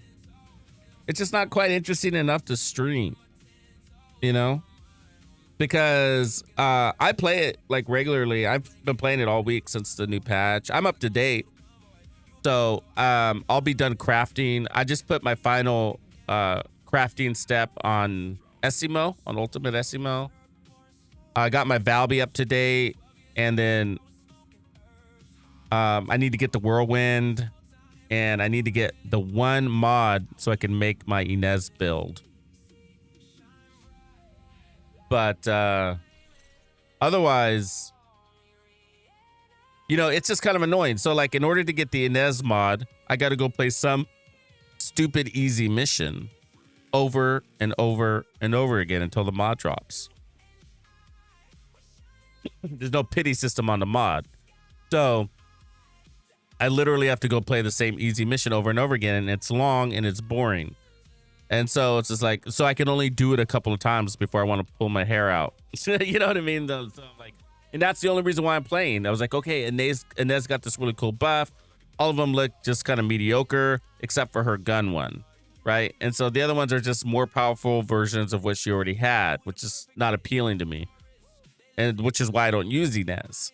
Because it's not because she wasn't strong. It's just because she wasn't interesting, you know? And now they're kind of making all of the descendants the same, right? They're all gun skill hybrids. Their best builds are, at least in my version. And that puts them all, they're all competing with Serena now, which is great. Serena is no longer the meta, in my opinion. But, and that also opens up a bunch of build diversity, but they tend to be the best builds, the one that does skill and weapon damage, right? Because you're powerful on both fronts, and then they harmonize together very nicely. So I love the playstyle. The downside is that all the builds mechanically are very similar, you know, because you got like Volby with unlimited, no reloads, unlimited ammo, and then you get this AoE from her water, and then you got the same thing coming from Viessa, except her AoE is ice. You know what I mean? Now, the difference is their skills are different. Their actual skills are different. So, you know, Valby's got Plop Plop and her water pedals and all that shit, where Viessa's doing the tornado things and the ice storms and whatever. So that's cool. So they do have that going for them that's different. So that ends up being their differentiator, but they're all mechanically the same. You know, skills and unlimited ammo and skills and unlimited ammo. But it plays well, so I'm not super disappointed about it. But I would like a little bit more variation to it in the future, tweaking it. But I like the idea of the hybrid gun skill power thing. I think that's the way to go for the game. And as well as the swords. They've been bringing swords in. Estimo's got a sword play, which is really cool. So I'm enjoying it, but it's just these nuances. It's just like, it's still not enough. It's not girthy enough yet. They're stepping in the right direction. Yeah, I'm talking about Human Being. He asked me if I quit the first Descendant, but it's just a really casual game. You go in there, you know, you go to missions that you don't want to play in order to Reaper says girthy. Reaper. You're playing missions that you don't want to play to get the things that you want, and that's kind of annoying. And then you're at this level as an endgame player, because I've been playing since day one. You're at a level where you only want to play the hard content that challenges you, you know? And so the only thing that interests me right now are onslaught mode and the other one they came out with just before onslaught. I can't remember it now, but we just got tons of enemies and yeah, I forget the name of that mode now, but that one's a lot of fun too. But so I only want to play the tough things, and then, but unfortunately, when it comes to like their formula, in order to get the new stuff, you have to go play these old dungeons, which are good. They're great dungeons. They're not that old, right? But new old dungeons. They're great dungeons, but we already played the shit out of them, because the one we're playing now is the underwater base to get Esimo's parts, and we played the shit out of it in order to get Daya. That's where Daya came out of. So, you know, we already played the shit out of that one to get Daya. And so that's the problem with their formula. It's like, you know, and they're fixing that. And I think, you know, they're kind of like, hey, we need to focus on quality, not quantity right now. But, and so I like their approach, but that means, you know, it's going to be 1 month at a time to put this thing together, literally. And so I see their plan. They're being pretty transparent about it. You know, 1 month at a time to put this game back together. All right, looks like the squad's here. We got Saps. So, but yeah, it's fun. I enjoy it, but you just can't play it for a 4-hour stream, you know? I mean, I could play it for a good 2 hours tops, you know? All right, let's do our retaliation. Sapper's coming.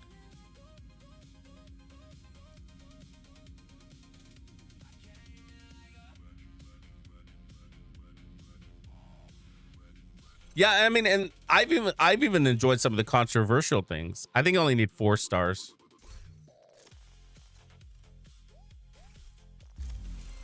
Like the Sharon updates, like I've really enjoyed them. I thought they were good. I'm playing one build that nobody's talked about. It's the Sharon build, her sword build that leans it on her swords, because I don't know if I can explain it well right now because I haven't played it in a while, but it's really fun. Basically, you know, you hit those assassin marked targets, those high value targets. Basically, you hit them with the sword because they're marked, and it causes these big electrical explosion storms or whatever. Super powerful. Like one swipe of a sword will clear a whole fucking room. You know.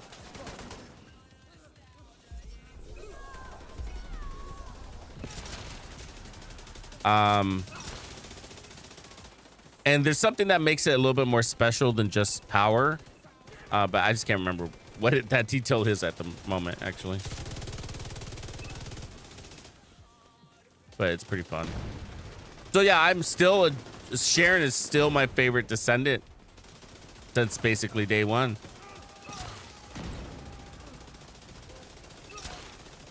There's a weird little Sharon society in the first descendant. Agent down. I mean, with me, like, I don't want to run the meta just because it's the meta, you know, because it's powerful. That doesn't, I don't enjoy that, you know. I'm looking forward to one that allows me to play my fantasy play style. You know what I mean? And Sharon's got that ninja samurai feel to it. You know, a sword in one hand, a gun in the other. That's how I want to play. You know? And Glay has that too. So Glay's gunslinger build, you know, that one that makes her this like rotating turret. That does that too. That build's sick. It's a little one-dimensional, but if you integrate your sword play into it and not lean into the gun as much, then it becomes a lot more balanced and fun. But then it's only two-dimensional. You know, but that's Glay. You know, she's never really had a well-rounded kit. Tossing a frag. Personally, go away here.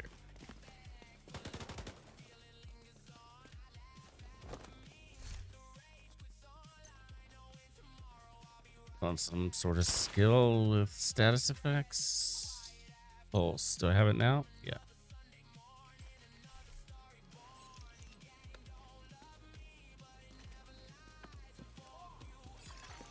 Reinforcements en route.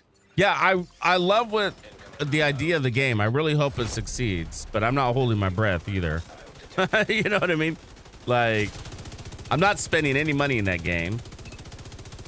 I have spent some money.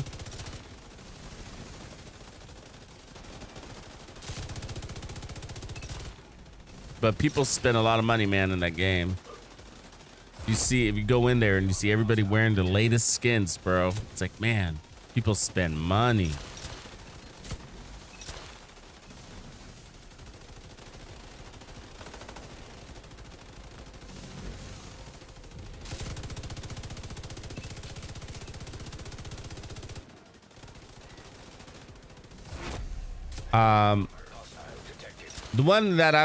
The skin that I was willing to splurge on was the Nier skins. Those are sick. And I'm glad they're universal because I can wear them on all my characters. Nier Automata.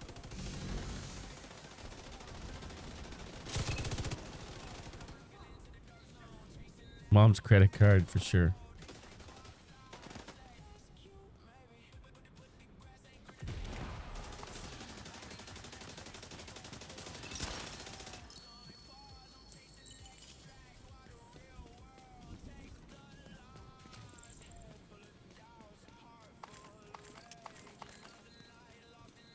Maybe we'll get our unicorn chest piece, but highly doubt it.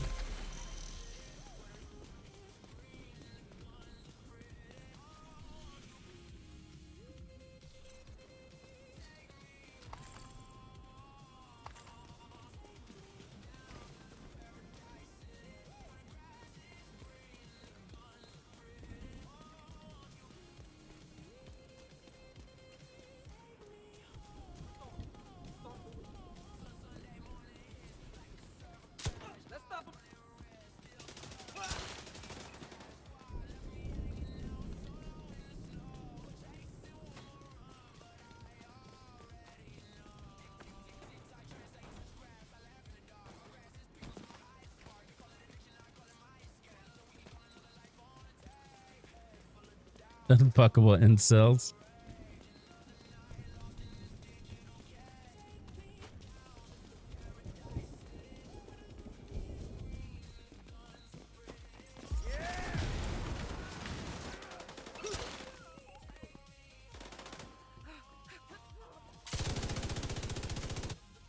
I'm stuck in the door.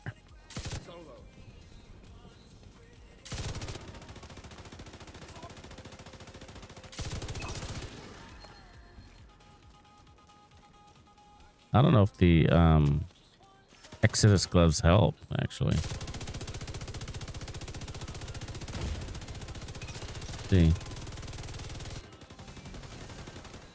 Kinda.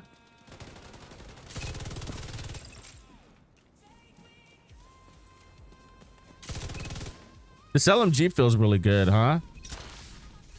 You guys remember, what's the name of this? Is this the M246? Aura? Am I saying that right? The Iron Lung?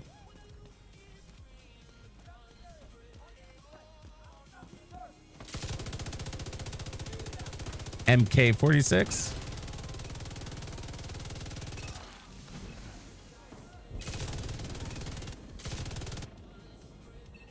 Looks like the same version the Sleipner is.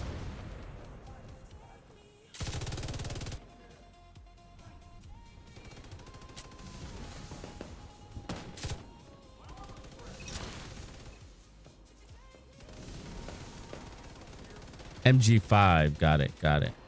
Thanks, Reaper.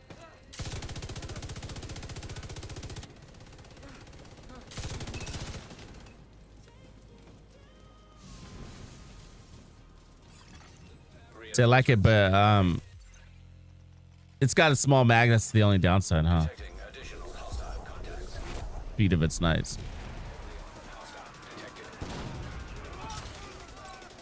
The suffering.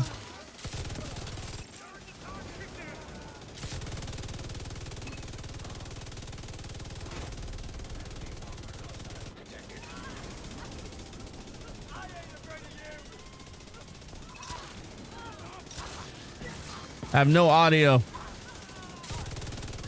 It's a beautiful day. Yeah. This is how you get her done, huh? Stand in front of this door.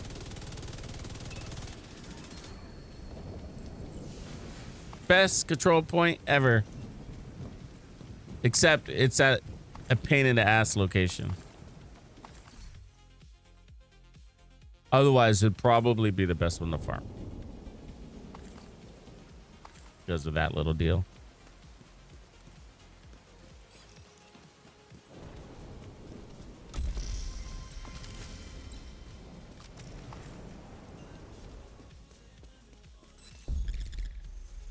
Rastafarian Targaryen.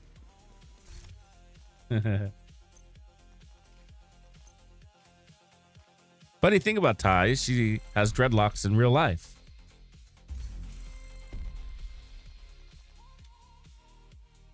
All right. Well, we don't have our mask.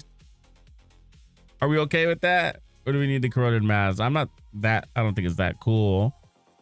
I don't see myself wearing it. Do we get it anyways? Because this event ends tonight.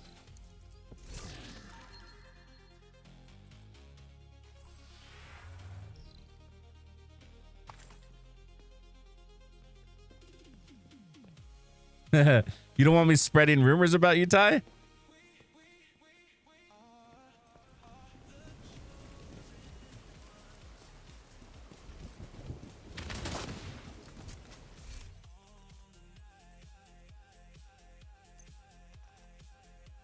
Stay the course.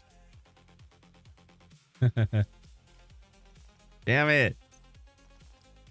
What was our priority objective? Complete any retaliation. Oh, we're still going. Shit. My bad. I forgot. Thank you. Yeah, let's finish this shit. He says, what do you mean? Wait, Ty, wait. Like, you're saying that people with dreadlocks aren't cute? What do you mean? I don't understand.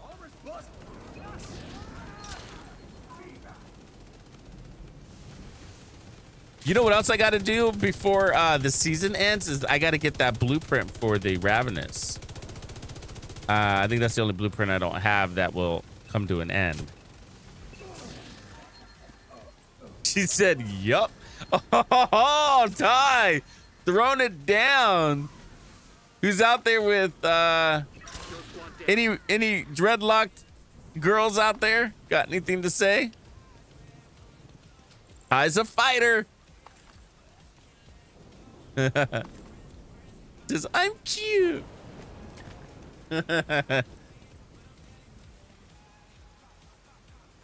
And where's the poncho?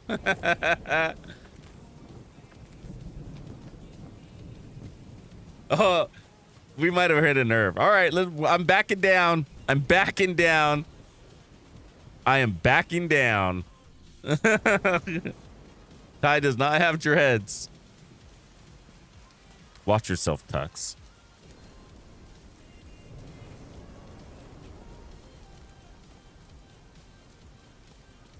But technically, Reaper started it by calling you Rastafarian. So, there.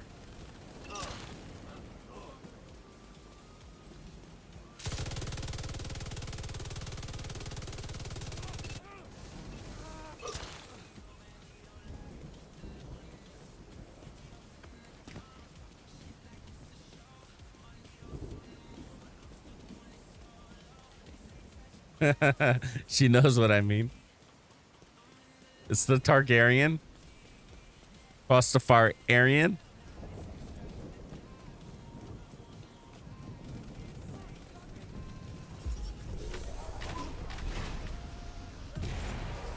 Make him suffer.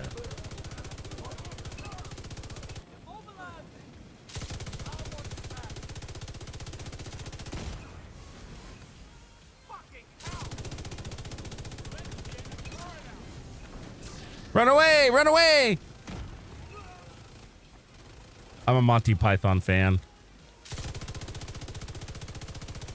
Love the Holy Grail. Serious trauma detected. That reminds me, did you ever see the AI video of the two peasants from Monty Python's Holy Grail? Did you ever see that on like TikTok or whatever the fuck you do? Twitch or YouTube Shorts? There's, not Twitch, but what's the other one? Twitter. Or do we say X now? God damn it. Heavily armored hostile detected. So there's that scene from the original one where the king comes by and starts talking to two peasants, and they were like, "Who are you?" And he goes, "I'm your king." And they were like, "We don't have a king, you know, whatever. We live in this autocratic society or whatever." And they're using all these technical, philosophical, societal terms, you know. And then these two peasants digging in the dirt for fucking worms, like literally. And he gets all frustrated eventually. Like, we don't have a king. Anyways, there was a TikTok of that going around not that long ago, maybe a year ago. Or whatever, short. We'll call it a short because I don't go on TikTok. But where AI turned them to babies. There were like 3 babies. Same scene though. He was on a horse. They're digging in the mud, middle of England, medieval times. Yeah, I didn't vote for you. That's fucking hilarious. But it is so much better as babies. It's so much funnier because they captured the facial expressions like perfectly.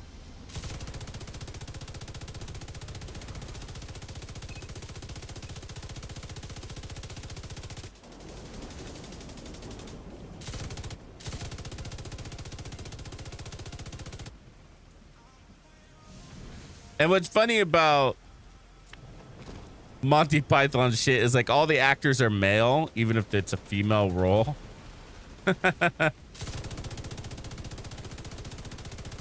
The voices are ridiculous. I don't know. I talk like this. Males pretending to talk female. Am I shooting anything? Like it's just a big black void.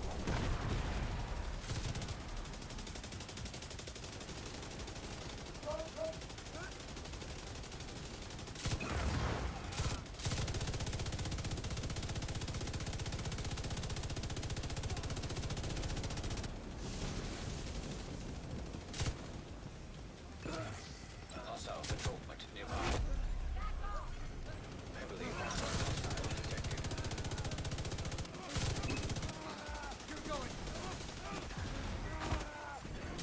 Agent down.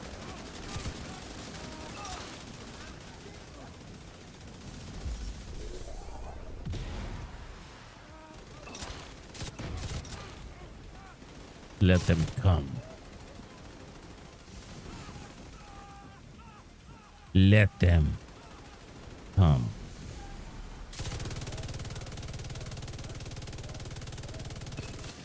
Oh, did you guys see that Marathon was has a free week this week? Another district. If we hold them off there, we'll break them. But we have to hold them.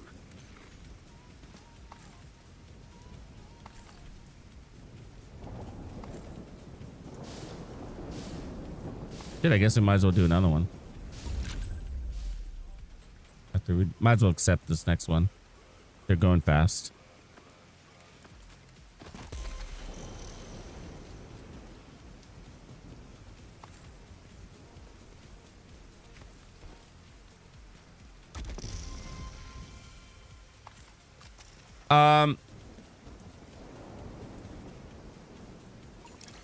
Intriguing, but nah, I think that game's gonna die. I mean, it's interesting that they're doing a free strategy right now, right? Free week, test it out, see what you think of the improvements kind of thing, you know? The area is stabilized. But Good. I think they pissed off their player base. You know what I mean? Like, those Destiny players are pretty upset right now. And you would want those. They've done so much wrong. That is like, that's like a perfect fucking storm that's going on over there at Bungie. You know what I mean? They're hurting. I mean, that game, bro, is gone through anything that could have gone wrong, went wrong. You know? I mean, where they had the copyright infringements, delays, of course. Every game's got delays, but the copyright stuff, and the design. There's one thing for the design to be controversial because some people just didn't like it. All right, you know. That's tough for the start of a game, but know your audience, I guess. You know what I mean? What can I tell you?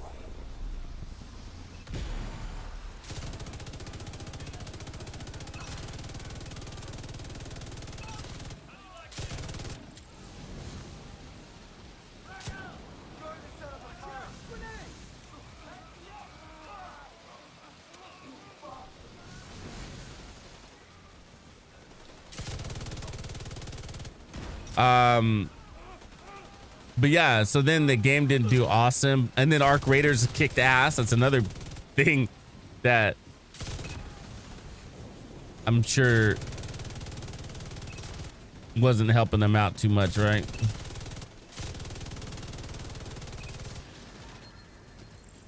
And their angle wasn't unique enough to build their own audience. So they just got the same scrubs that are playing the other games, you know? I liked the game. It wasn't horrible. I mean, it wasn't horrible. I was just like, yeah, it's cool. You know what I mean? But that's not going to do it, right? Cool. But if I can play any of them, it's gonna be Arc Raiders. I look forward to getting back in Arc Raiders. I will get back in Arc Raiders. Taking a little break. Let them work through the kinks. The gameplay loop is too repetitive to feel like you have to play and stay caught up. Nah, because of all the resets, right?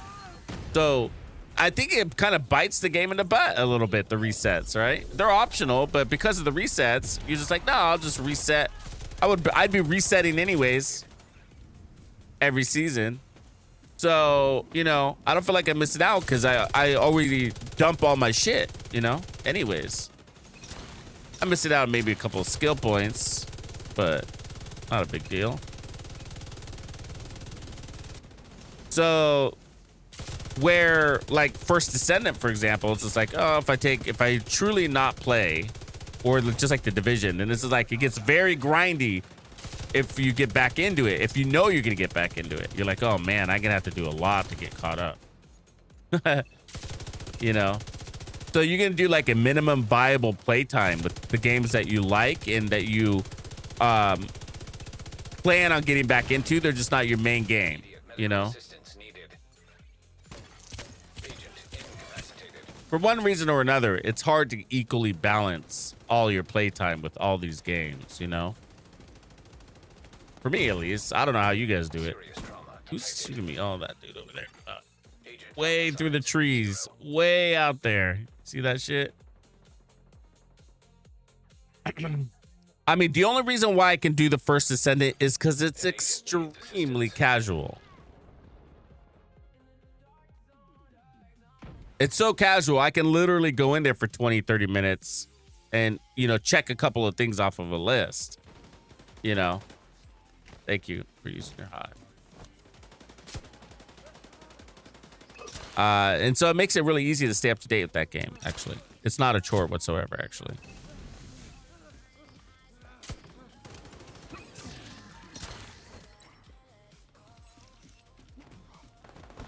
Even for that stuff I was complaining about earlier, like the mods, and I have to go play this dumb mission that I don't want to play for mods. Normally, I could bypass that because I have so many mods in the bank. I just have to. You can combine your mods to roll the dice with the RNG to give you new ones, and hope it gives you one you need. And so that usually pays out for me. But just this season, it didn't. Like, it's the first season that didn't actually. I literally have every mod in the game except for one, technically two, but Where do we go now? Over there.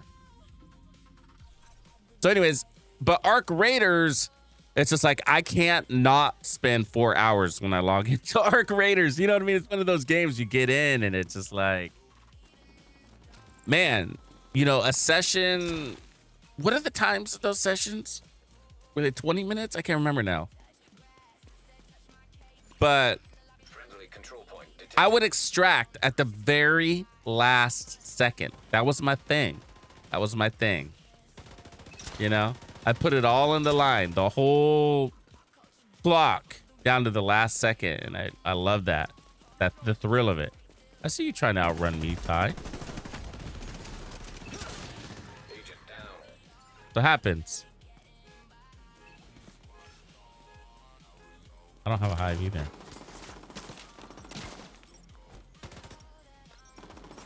I'm gonna miss my modifiers this season. I can't remember detail right off the bat, but I feel like next season's modifiers are just not gonna bring a lot of utility. If I remember that feeling correctly.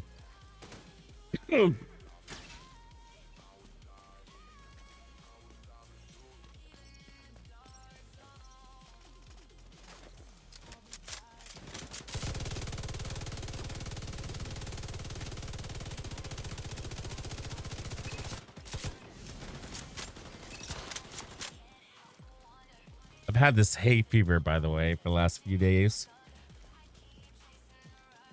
I don't know if it was some sort of cold or flu, but it's chest, nose, deep cough. Had it for like 3 days. It's been hard to sleep, actually. It's been keeping me up at night. Agent down. Feels like, I don't know, I want to call it a hay fever. I don't know what that is, but that's what it feels like. If you have allergies, Oregon is a bad place to be. I don't really have allergies though, but even if you don't have allergies, sometimes you can get allergies because the shit's so thick here.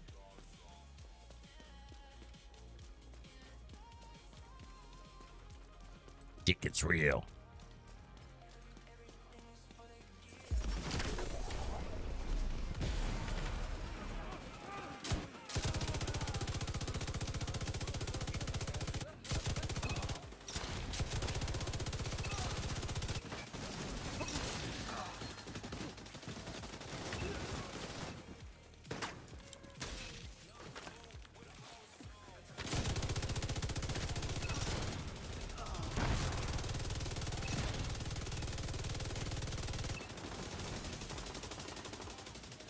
Person behind me.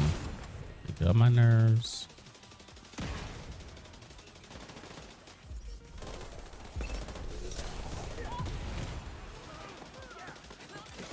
Immediate medical assistance needed. Still burning.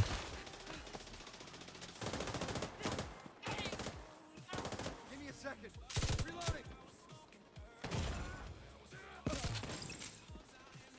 Does hit hard.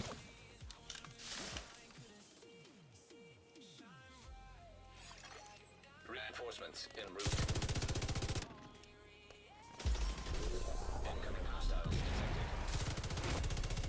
Heavily armored hostile detected. They suck.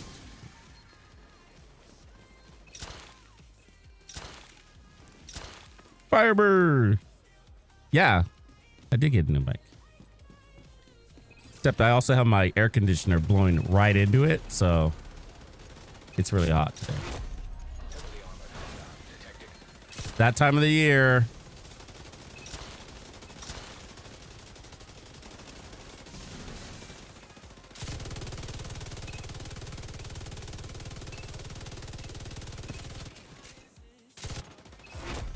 Heavily armored hostile detected.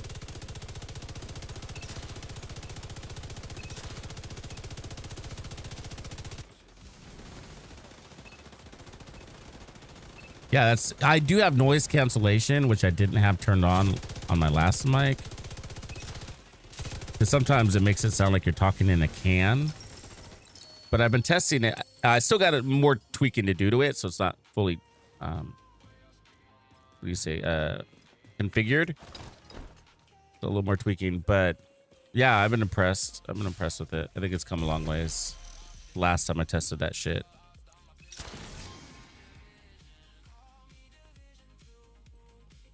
Which I'm happy about, because the first time I tried to use it when I wasn't happy with the results, was just simply to take out some of the echo from my office, my game room. The hell is Black Tusk doing here? See, when I originally built this, I built it as an office, not for streaming. Where are these guys?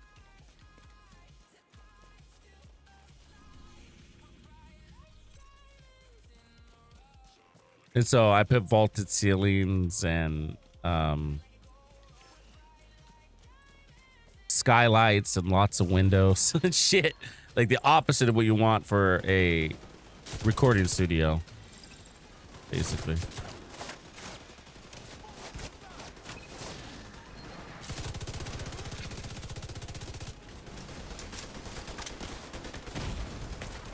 trauma detected.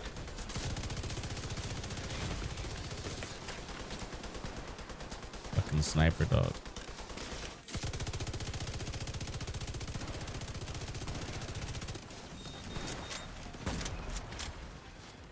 Now we went from like nobody using LMGs to like exclusively using LMGs.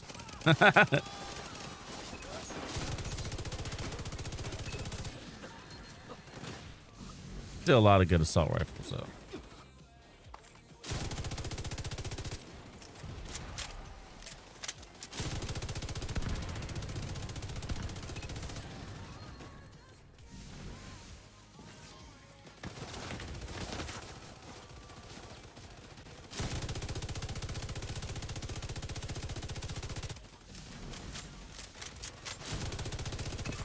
Squad eliminated. Nice team, nice. LMG does a rule. They're pretty fucking good. I mean, all the exotic LMGs are good too. Like all of them. You could run all of them and be happy with it. You know, they may not all be meta, but you can run all of them and be happy with it. All the exotics.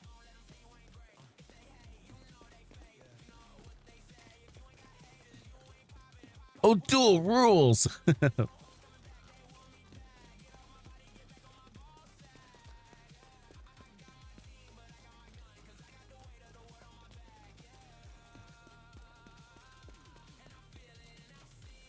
Yeah, I haven't run my St. Elmo's in a minute. It's been a minute.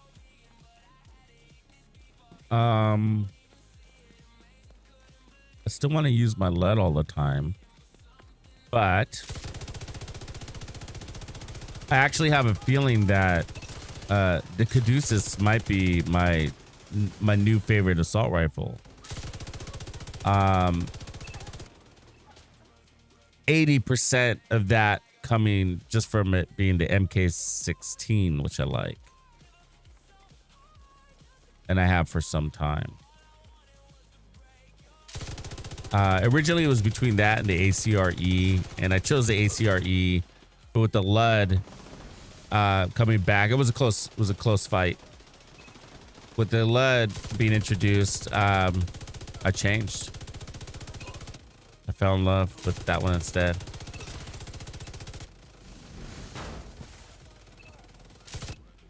I cheated on my ACRE. Get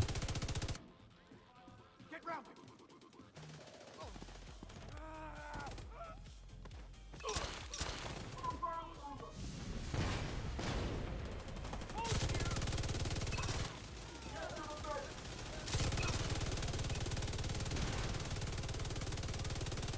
And so, and I don't mind the heals, you know what I mean? And the reason why is because, I mean, frankly, I find most of our talents just flat out boring, you know?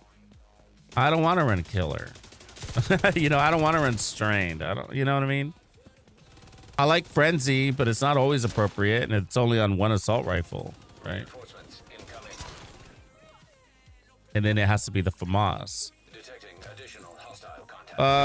I don't like preservation. It's not strong enough. There's just, you know, I don't run the Lexington for that reason, because I can't find a talent that I like. So that's a real reason why I don't run the Lexington.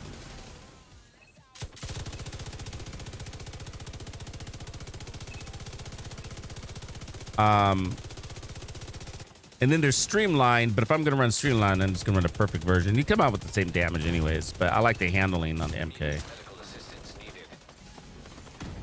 Agent down. And there's nothing wrong with the handling on the other one either. Just a preference. Wait, the sound, the way it fires, all that shit. Lexington's got great handling.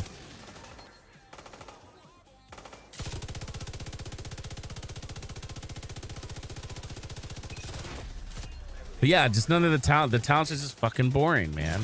And so that's the other 20% of why I would run the Caduceus is like, well, I love the gun and the talent isn't OP, but hey, we could always use a little more heals and you don't even have to kill anybody to get it. You know, why not? We're going to do some more deep analysis on it though. I know some other people have tried, but they missed some really key points.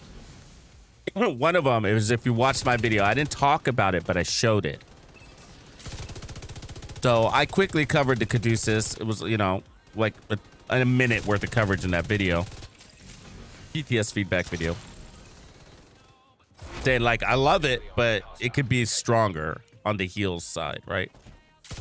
And it's not because the heals per second per se was weak. 1.5% is going to be based on how strong your build is, and how often you're firing and how fast you get those shots up. Basically DPS. Let's just look at it that way for simplicity's sake. But the other problem was how long it took for the game to register that you were putting out damage. And that's what nobody's talked about yet. And that's what I noticed.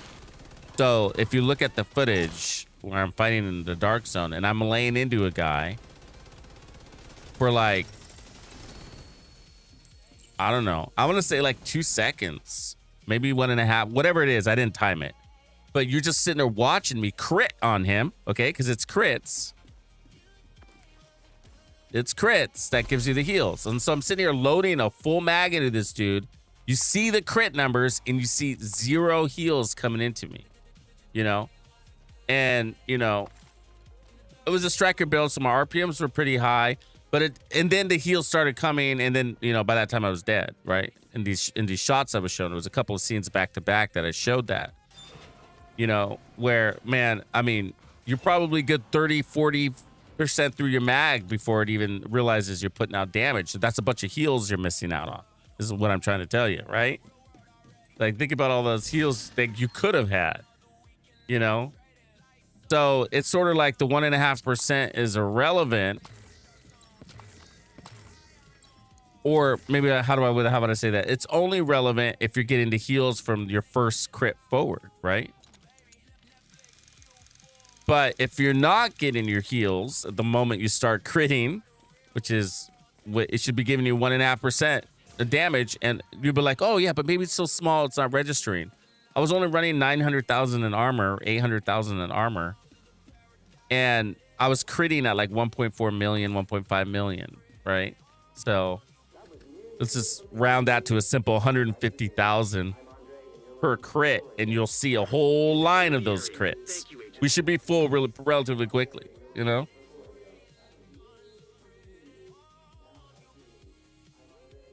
Did I just become too generous? Was I just too generous on that? I think I was.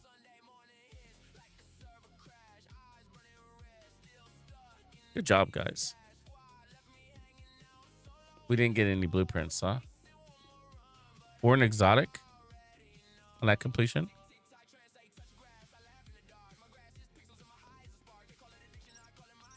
So it'd be like 22,500. So you would need about 5 crits to get to 100,000, right?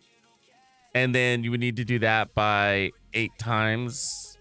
Well, let's do 7 times. So yeah, that's close enough. So 7 times 5, you would need 35 crits. Oh, thanks, bro. Let me look. You need about 35 crits, you know, to full, mind you. I'm talking about from 0 to full, you know? So, and I'm telling you, like, I put out 35 crits and didn't even see my health move. You know what I mean? So, that's a problem. Oh, yeah, we got it. Nice. Either way, you do get the heals, but there's that caveat, you know, you're looking at long sustained fights and, you know, and you're like, well, at least I'm getting some heals. But this is like, but when it comes to like going toe to toe, I mean, that's maybe what they're trying to prevent by doing that, you know? Maybe they're trying to prevent you being able to go toe to toe by making sure it doesn't register for a few minutes. Yeah, minutes, right? Yeah, I said minutes.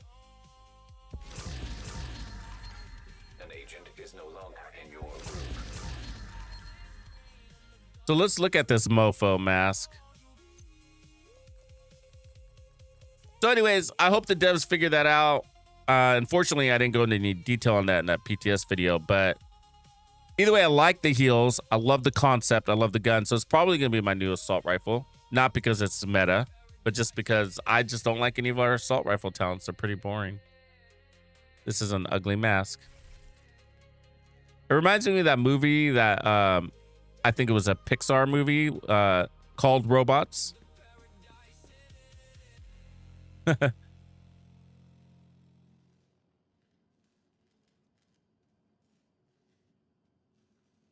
Yeah, I don't know. I mean, it's creative.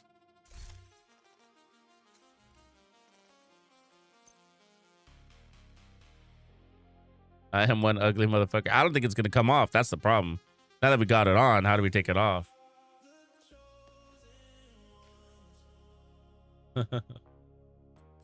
That's how.